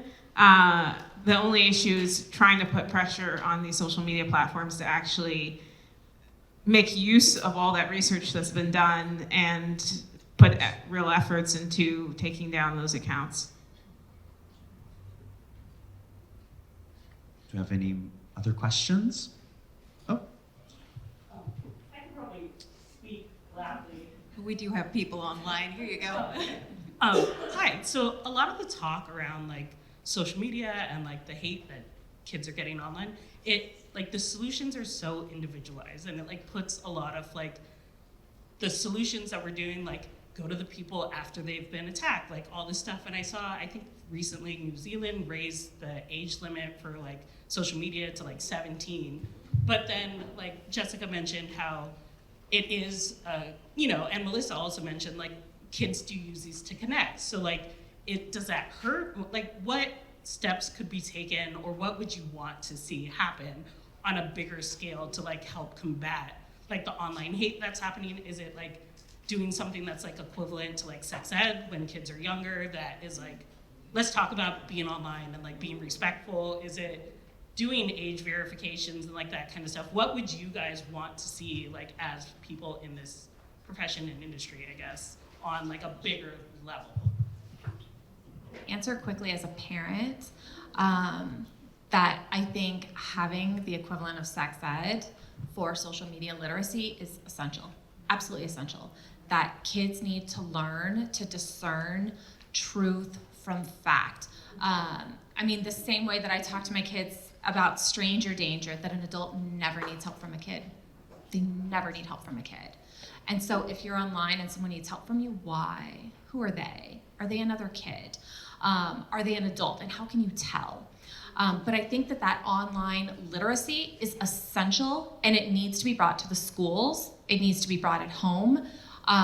There's huge movements right now. You should look some of them up. They're great, about going completely screen-free with your friend group, with your kids' friend groups, and getting a home phone again. Remember us, like I know you're so young, but she's like, I don't even have a home phone. I don't either. But that you memorized your phone numbers. You went and knocked on your friend's door instead of sending messages. Because people say, oh, well, I can do Minecraft, I can do Roblox. You have no idea who anybody is on any of those spaces. And that's part of the literacy that young people need to learn. And yes, some of it is small. It's starting with your friend group and saying, as a group, we're gonna say no smartphones for our kids until they're 14. Like, that's just not an option. And the schools, can we all give a tiny shout out for LAUSD last week passing the motion to severely and significantly restrict screens in the classrooms. These kids are having unlimited access to YouTube during school hours as part of their schoolwork. That's another social media platform where you can add comments, you can see other people's comments and see horrible comments that continue to build.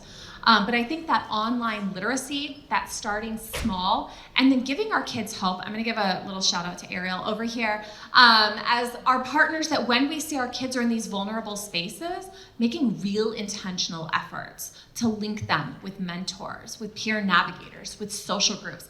Half of what we're working on with our Tailored Services for Youth program isn't your court order, it's learning how to find friends in a safe and healthy way. It's learning how to navigate digital spaces so you can go and date in a safe and authentic way. Maybe you recently transitioned and you need to know how to do some of these things. But it's finding connection in sober spaces.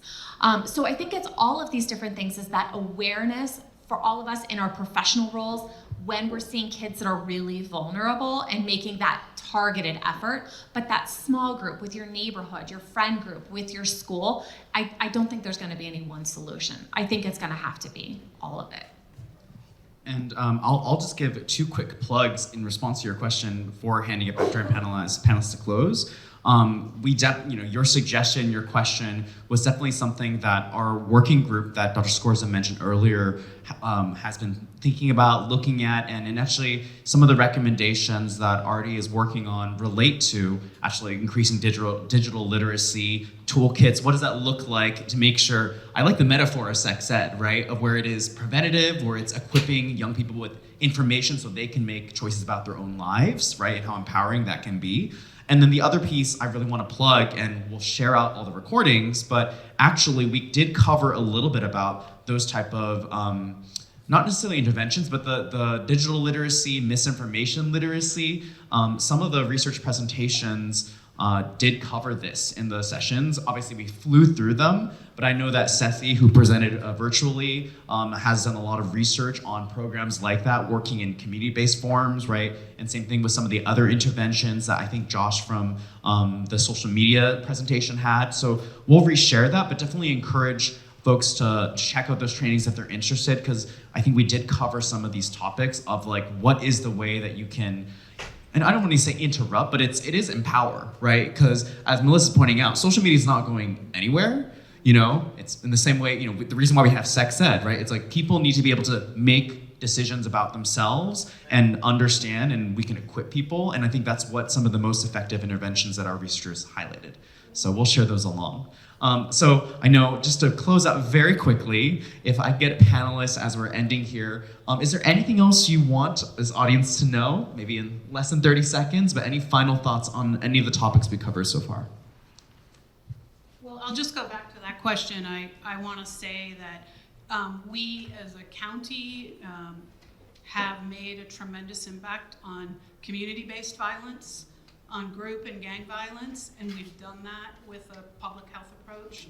I have the privilege of running the city's Department of Gang Reduction and Youth Development for 9 years, so the equivalent of the Office of Violence Prevention. And taking that approach, doing it with a community context, a lot of the things that we heard in those presentations, it made a difference. We have reduced gang crime, and that wasn't done just with law enforcement. We didn't arrest our way out of community-based violence. So why can't we, think about some of the lessons learned for when it's criminal activity, that we use those lessons learned to stop the identity-based hate and violence in the same way, and including when it occurs online.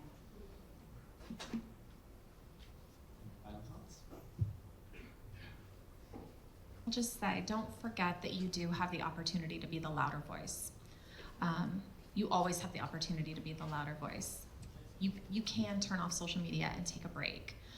You can recognize sometimes when things are bought and when they're not. But that real human connection that you have with folks, it means a lot. It means a lot to our kids. It means a lot to our families, to our communities. To the exact same point about gang violence, it's not just locking everybody up or taking everyone's phones away. It's helping people really feel seen and heard and valued and loved and a sense of belonging in the group.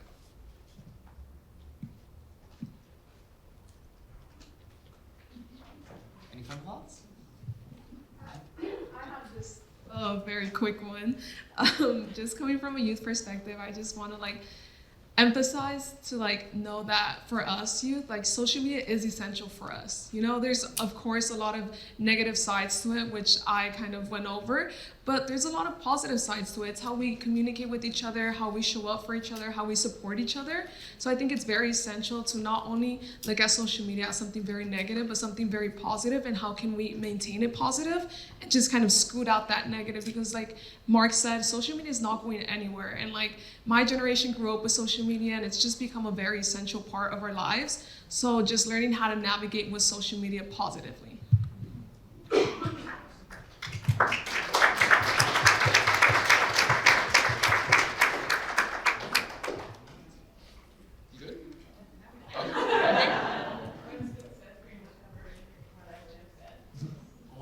Well, another round of applause and thank you for all of our panelists.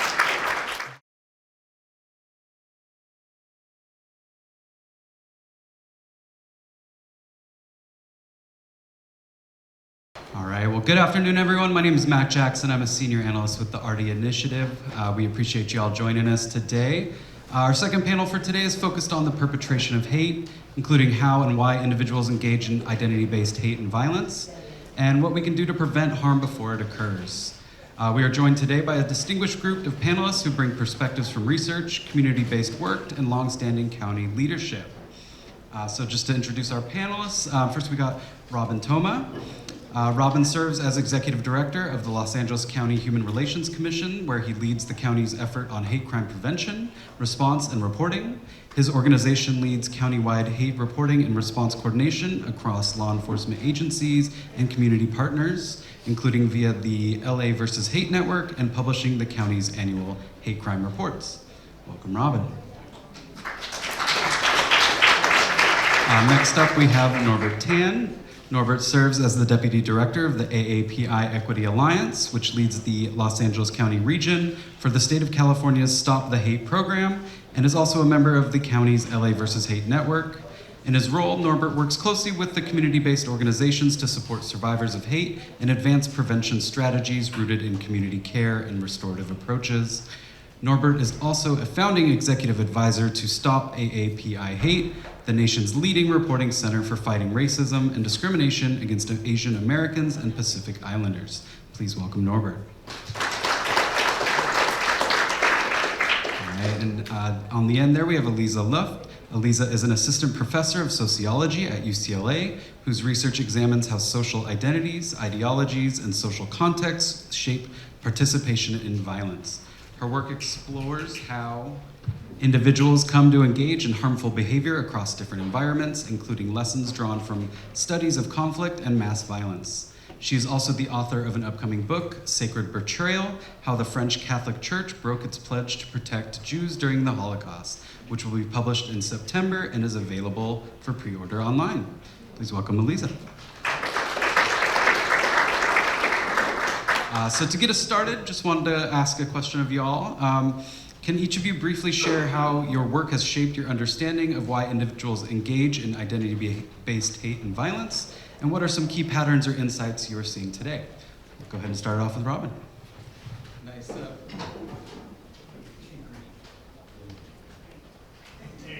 Okay, that's a nice compact question to start us off with. I've been at the county now for over 3 decades, and during that time I've been dealing with the issues of hate crime.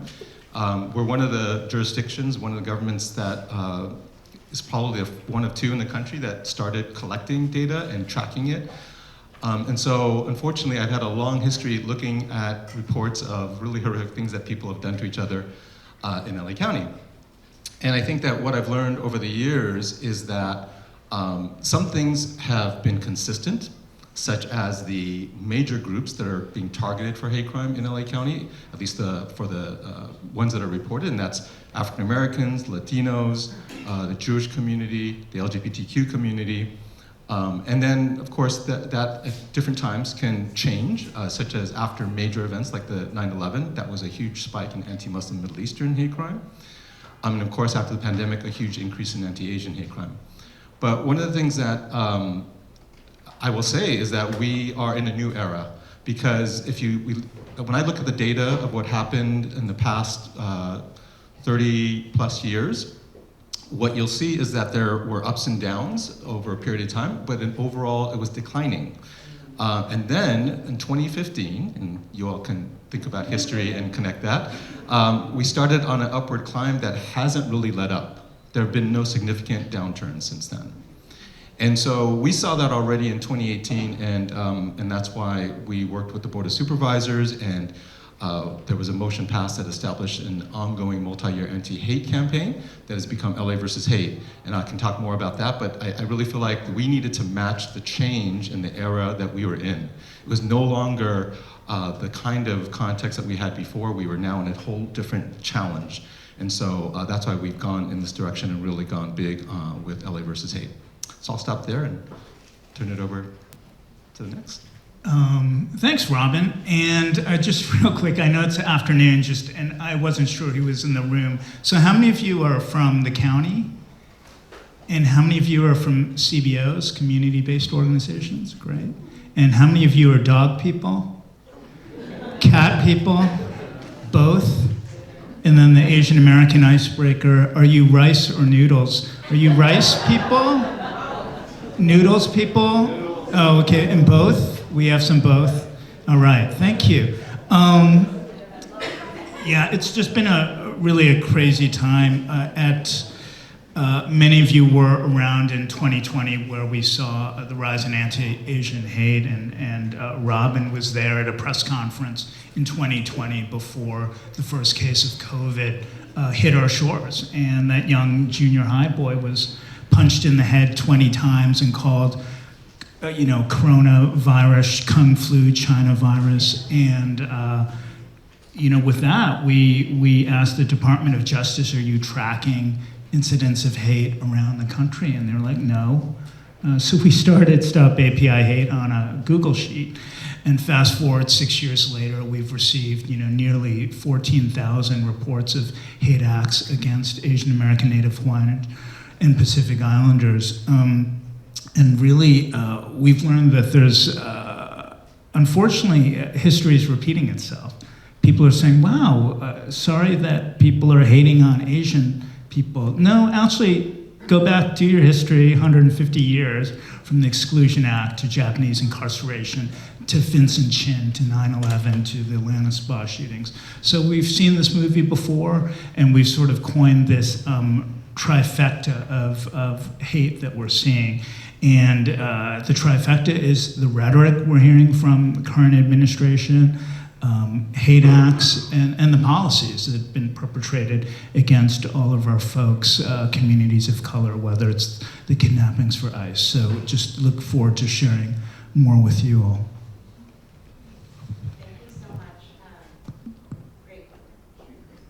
Thank you so much, and I really appreciate that you brought up that history. I teach an undergrad class for 300 students on the sociology of violence, and I teach this history in class, and always, every year without fail, in my student reviews and evaluations, I have students saying, thank you so much, I didn't know this, or thank you for teaching my history, or I didn't even know my history, and so I really appreciate that you shared that.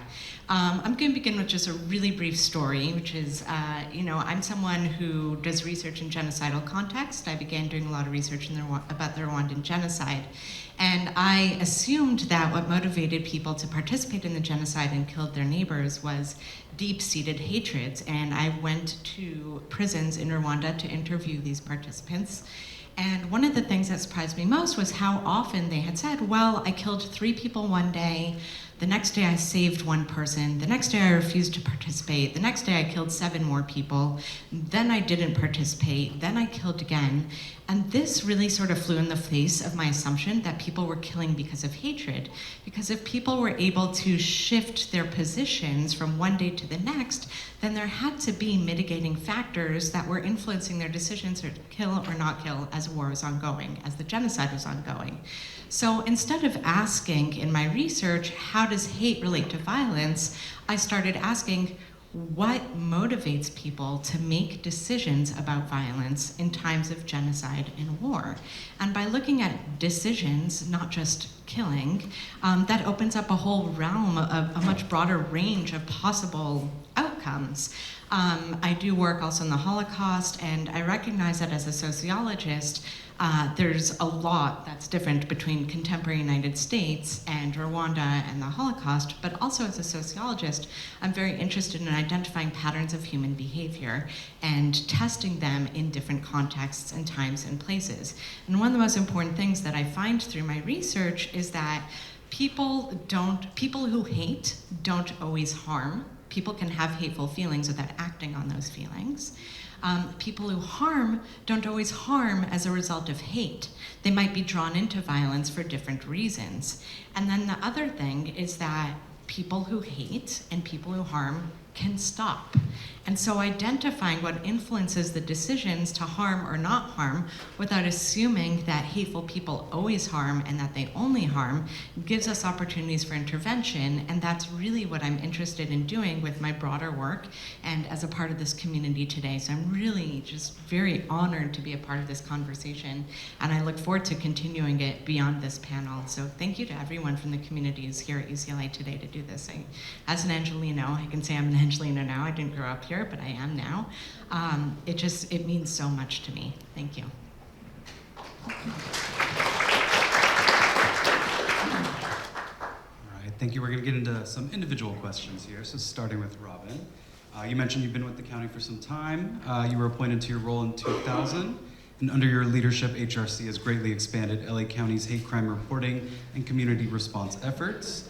Over the past few years, what new trends are you seeing and who is committing hate crimes and how identity-based hate is impacting LA County communities? Thank you. Well, first of all, I'll say that the biggest change is that we recognized when we launched this anti-hate campaign program system was that we needed to create an alternative to existing ways of reporting hate and hate crime. And that's because so many of the communities that experience hate, for different reasons, don't always want to go to law enforcement. And so that fundamental fact is something that has been showing up in many of the studies around underreporting. But we really saw it come to life when we created LA versus Hate as an alternative way of reporting hate. Call 211, go to laversushate.org. And what we saw is that has become, in this county of 45 law enforcement agencies, it's become a larger reporting source than all but two, LAPD and the Sheriff's Department. It reports more hate crimes. We get more hate crimes to LA versus Hate than Long Beach, Pasadena, Glendale, all the other cities in LA County. And that told us that it was something that folks were needing. They needed to have another way to report hate. The second thing I'll say is that we also recognize that it's important to expand it to not just hate crimes, but to any act of hate or discrimination. And that's important because there's a lot of, even our own staff sometimes run into factual situations. They're not sure whether it crosses the line into hate crime or not. And so we don't want to put that on people. We want them to report it, and we know that actually many hate incidents would tell us that maybe that's going to be a place where hate crimes are going to happen, because those are happening and they may or may not be addressed. The other thing I'll say is that the rate of violence we're seeing has really reached different levels, as well as the number of hate crimes. Part of that, I'll admit, is probably because we have a new reporting system that does increase the number of reports we're getting. But when we compare it to other jurisdictions, we don't see that same, we see increases as well when they don't have an alternative to police reporting. So we know that there is hate crime rising, probably not as much as our data would suggest, but enough that we know that this is a continuing problem. But the rate of violence, as I was mentioning, actually has, along with many other types of hate crimes, has reached higher levels and stayed high. And that's really disturbing. More than 2/3 of all hate crimes reported are violent. And it's much higher for certain groups such as the trans community, which is almost 100% violent. Another trend that I want to mention is that the age of perpetrators of hate crimes. When we started looking at that data, we saw that in the early 90s, there was evidence that the minors were making up the majority of the felony prosecutions for hate crime in our county. So we started to really focus on working with youth in schools. I'm happy to say, and I don't want to take the credit for it, but we have seen that decline over the years, so now they're no longer the largest group of suspects in hate crimes. Rather, it's the 25 to 40-year-olds. That's, kind of has its own challenges and is disturbing in another way. I wanted to also say that another trend worth mentioning is that we are recognizing that the places where hate crimes are committed, there tend to be certain spots in the county that are always strong or high in number. And so we have taken the data of hate crimes and hate incidents and we've looked at it to identify those zip codes where the highest levels of hate crimes and hate incidents are happening. And we've launched campaigns called Signs of Solidarity, where we work with those communities to really support them in organizing and putting up signage so that they are sending a message like Neighborhood Watch to say, hey, you know what? This is not a zone where you can target people, that we stand united against hate. And that's a way that we are seeing that we can organize the most impacted communities around hate. There's more, but I'll stop there. Well, thank you, Robin. Norbert, your organization is a key leader in the county's LA versus Hate Network, which provides community-centric pathways to reporting and care for survivors. Based on this experience, what does effective community-based prevention look like in practice when it comes to interrupting hate and supporting healing after harm occurs? Yeah, I think for us it was about bringing people together and getting out of the way.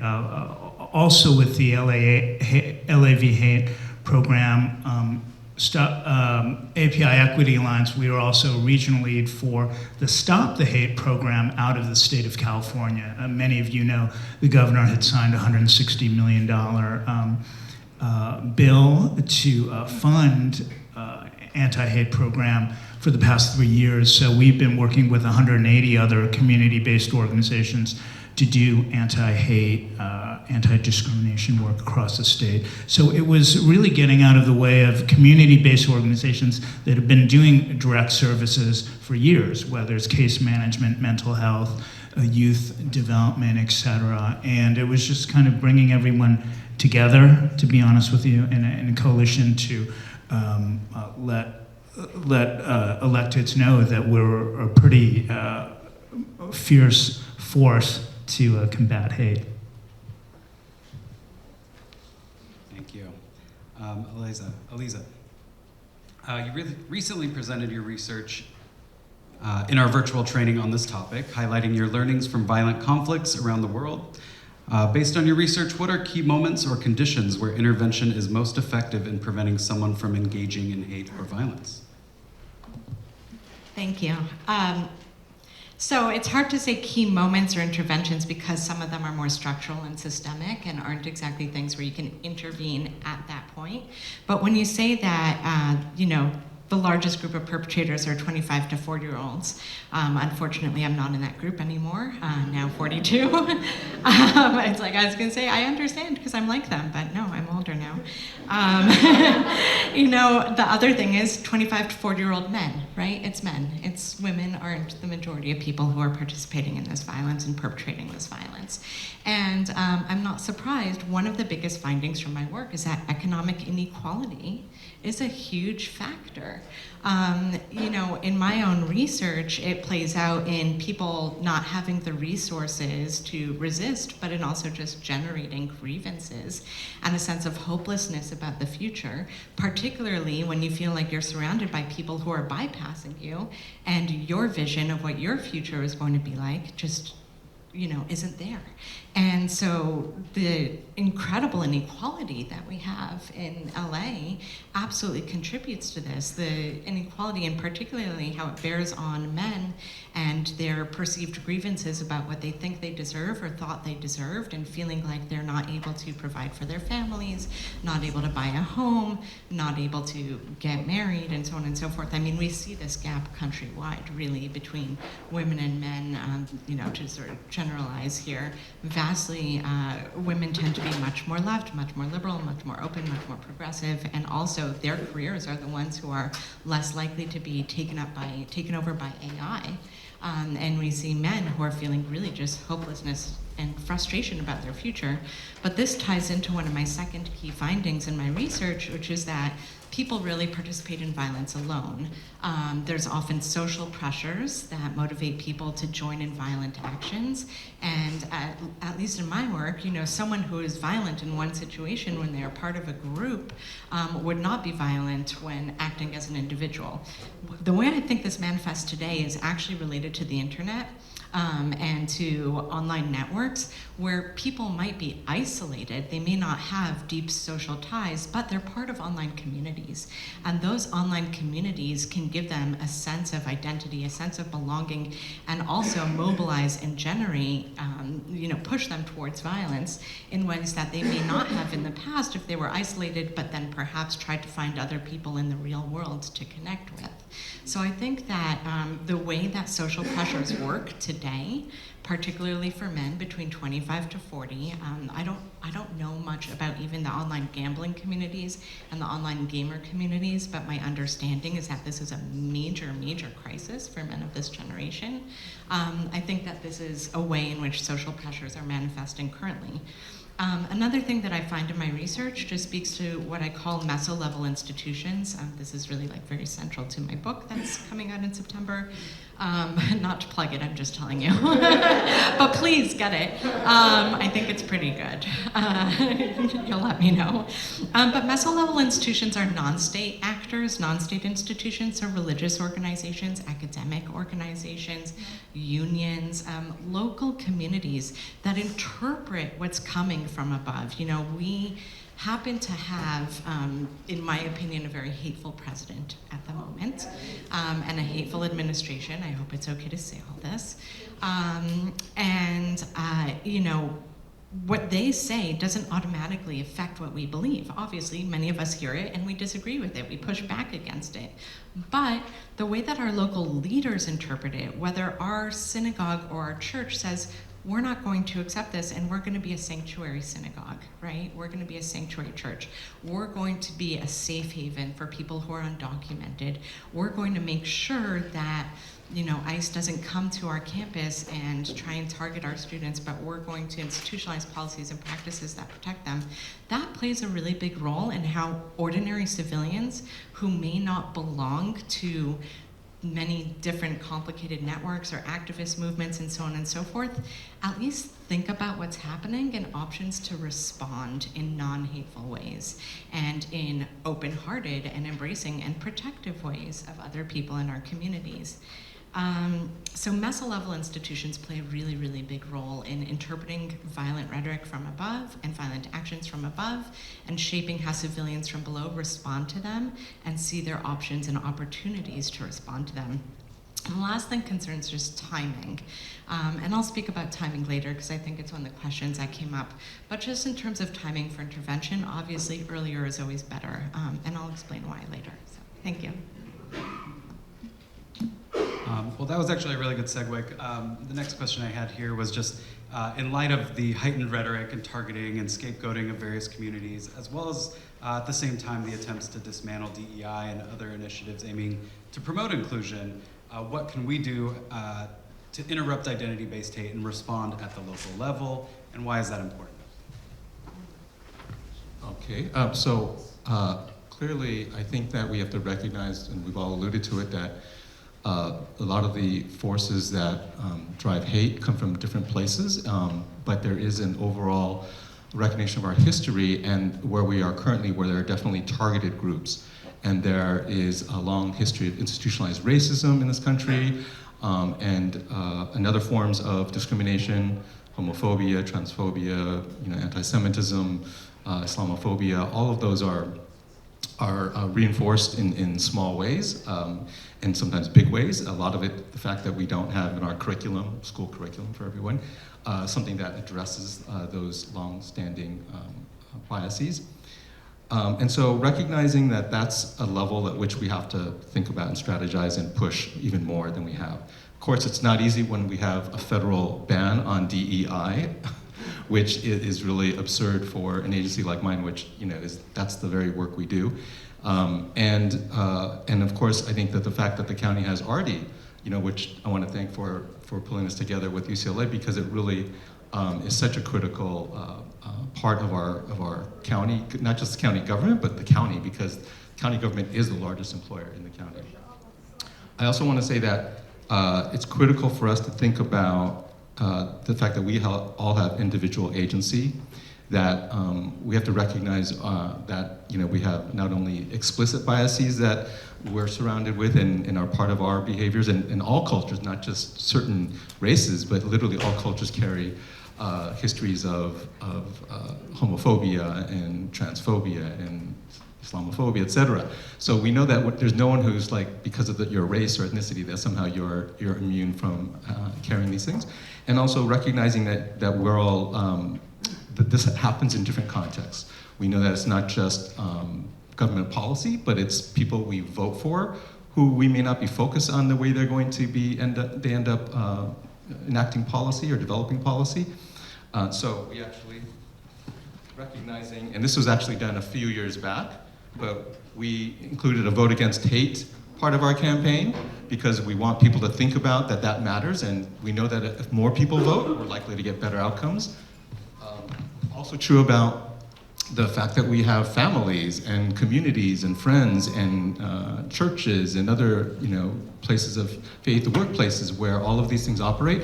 And people can actually learn to be prepared to deal with hate when it happens and not just be an interested bystander who films it, but actually can intervene. And so we actually developed a 6-minute video with Right to Be that is a way to just teach people how to think ahead and know what to do when they see something happening in front of them. But more than anything, we need you to spread the word, to unite, make it open on your social media that you are united against hate. And RD, ourselves, the Human Relations Commission, and so many others have tremendous numbers of resources that can help all of us in our different contexts, whether it's with schools, city governments, and the private sector, with law enforcement, ways that we can make sure that they are paying attention and not treating it. And even if police departments say have great policies, and the chiefs say great things, what's key is what happens on the ground level with your street officers. And so that's always a struggle. So making sure that we're raising this issue always, and also, as I'm sure many of you may or may not know, that we're always there 24/7 to help people. And it doesn't matter if it's actually a hate crime, if it's a hate incident, discrimination, we're going to be there to help, or even if it's not, we'll figure out a way to help you. So, want you to spread the word. We have a long ways to go till people think of someone besides 911 to call when there's an emergency. So calling 211 or going to LAversState.org. It's the way we're going to continue to connect with all of you and the communities out there who experience hate, and build a kind of capacity with our community-based partners to turn this around, which I am certain we'll do, but I just want that to be a shorter period than a longer period. Thanks. Thank you, Robin. So we have Robin's plug, 211, and then we have Elisa's buy her book. I think my plug is pretty simple. What we realized over the past 6 years, we're turning our moment into a movement, and it's really about defeating authoritarian fascism. That's how we're going to defeat racism, hate, and discrimination. It's as simple as that. We can't get there unless we defeat Trumpism and authoritarian fascism. So we are moving into a civic engagement space. We've created C4s, both at API Equity Alliance and Stop API Hate, because we just have to do the thing and get people elected who look like us, who act in our best interest, and it's as simple as that. So my takeaway when you ask our last question is just vote in June and vote in November. Thank you. I think that two of the biggest challenges we face right now, besides what you both said, is what I'm going to call the challenge of sympathy, and the other, the challenge of indifference. And by the challenge of sympathy, I mean the challenge that many people feel badly about what's happening. Many people don't want their neighbors to be harmed. Many people, when they are forced to confront that real harms are happening in their community, feel upset about it. And they might say, I'm so sad about these mass deportations. I'm so upset to hear about this person who was beat up, on my street or in this other neighborhood the other day, or this student who was abused in an LAUSD school and was killed a few weeks ago in Reseda, right? I don't know if any of you heard this story. I think it was was she an Asian student, I think? Unfortunately died when another student threw a bottle at her head. A horrific, horrific story. And I apologize if I'm getting the details wrong, but this is an example of people who say, gosh, this is so upsetting. I feel so bad. I'm gonna retweet it. I'm gonna post about it. And that's it, right? And that's it. And the problem is that people can feel bad and they can tell their peers in those communities, I feel so bad about what's happening to you or people like you, but then they don't know what to do.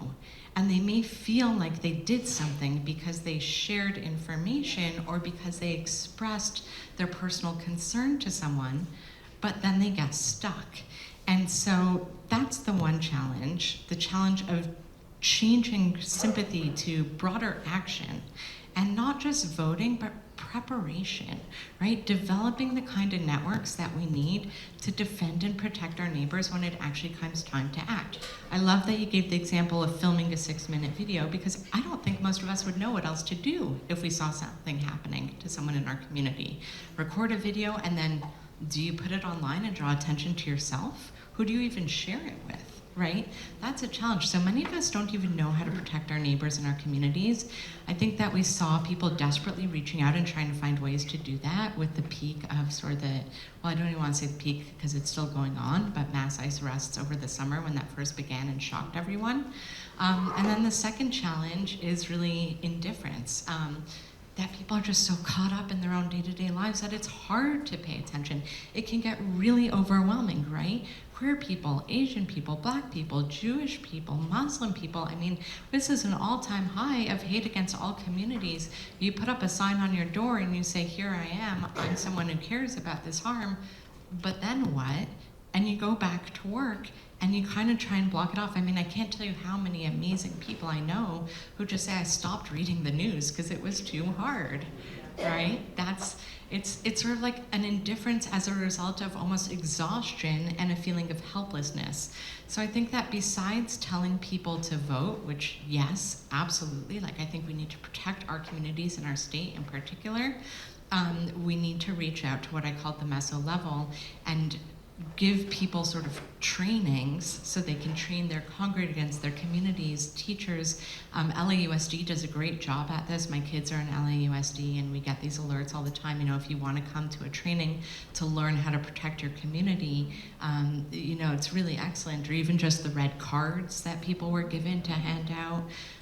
Things like this that give people experience acting, so that when they have to act, it's not so hard, it's not so scary, it's something they know how to do and they know what to do. Sharing 211, that's a great resource, but really just embedding in that local level. When we spoke on Zoom yesterday, was it yesterday? 2 days ago, I can't keep track anymore. We talked about sort of creating these deep webs across institutions of solidarity, besides just voting, which is good, but it can be an individual act. Creating these webs so that we have a tight network of protection when we have to protect ourselves and our state and our fellow, Angelinos. So, thanks. All right, well, thank you all. We did want to open it up for a Q&A now. I'm sorry I didn't cue that up a little bit better, but if anyone has any questions that they wanted to ask our panelists, I see a hand here. Okay, I have a question for Robin. You said that there were zip codes where more, there's data of the zip codes of where most of the hate crime occurred in LA County. Where can I get that information? I would like to know the zip codes. Yeah, so that zip code data is one that we have taken from all the reports and then identified. And I don't know that we have it online. We've done that crunching internally, but we're happy to share with you at laversus8.org. If you go there and you look there, that might be a place where you can send us an email and request that, because we can certainly do it. And you can actually see where we are, which is another way of finding out where it is, because we're actually, that's where we're focusing our Signs of Solidarity campaigns in those targeted zip codes and neighborhoods.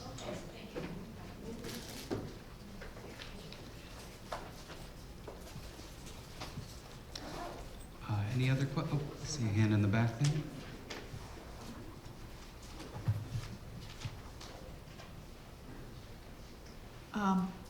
Aliza, your research is really very intriguing and interesting because that's the work that we do on ground. So, is there any plans of reaching out to community-based organizations like us and understanding that what we are seeing on the ground in different specific ethnicities, like I, through my organization, work with immigrant communities, specifically South Asians, and we have our own unique phenomenon that we are observing and we are documenting in our reports, but I'm not sure if it's reaching your research. So how can we bridge that gap? I love this question. Thank you so much for asking it.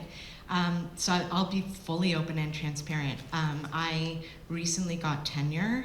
That's, I don't know if you guys know that. It's a good thing.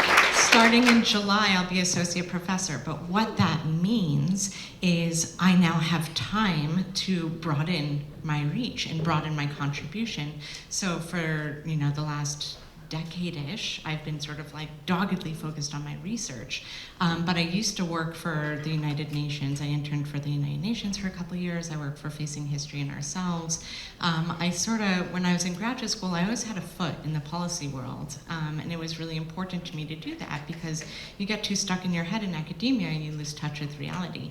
But then, of course, starting my job, so much is research, and I love my research. I love doing my research. But now that I have this new position, I also have a greater opportunity to connect with people in the community, and I would love to do that. So please, email me, I'll email you, we can talk, and we can learn together. It would be an honor. Thank you.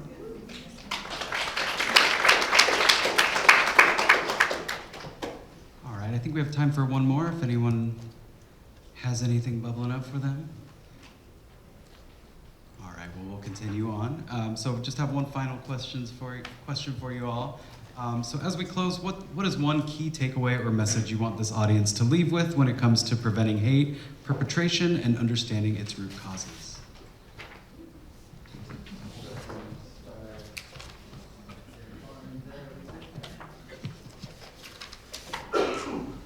To call on me first.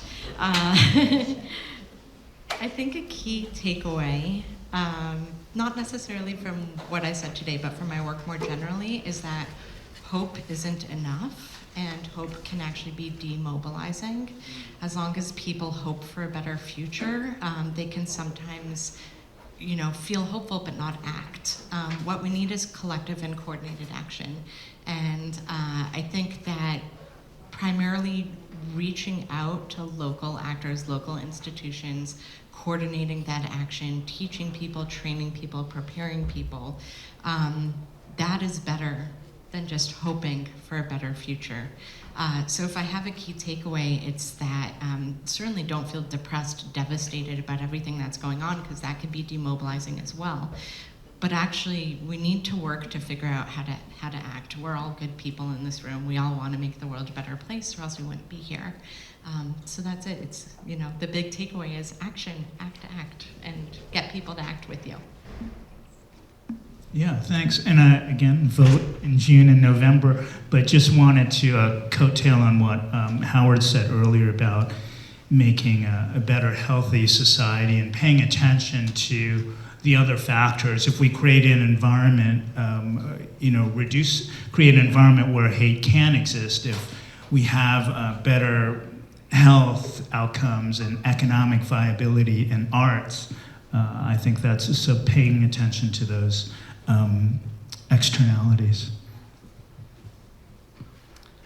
And I guess I would just add that, I grew up in LA, and I know it's an amazing place with so many different communities, but we are also very spread out and very divided. And I think one of the most important goals of our work is to don't stay only within your group when it comes to standing up for people who are experiencing hate. It's so important now to reach, to make the extra effort to stand up for others and to build those relationships, because that's what, AAP Equity Alliance is leading our rapid response network, and we work with them to do that, to learn about each other and commit to standing up for one another when it really counts. And I would say that not only is important for this issue, this moment, but it's important for so many things that we really do resist against the isolation and the hunkering down and the tendency for us to just stay in our circles that we are always in. I think that, really being curious about others and being supportive of them and listening to them is going to take us a long ways to not just getting through this era, and I do believe we're going to get through it, but coming out stronger. And so I want to just encourage that, really look to intergroup solidarity.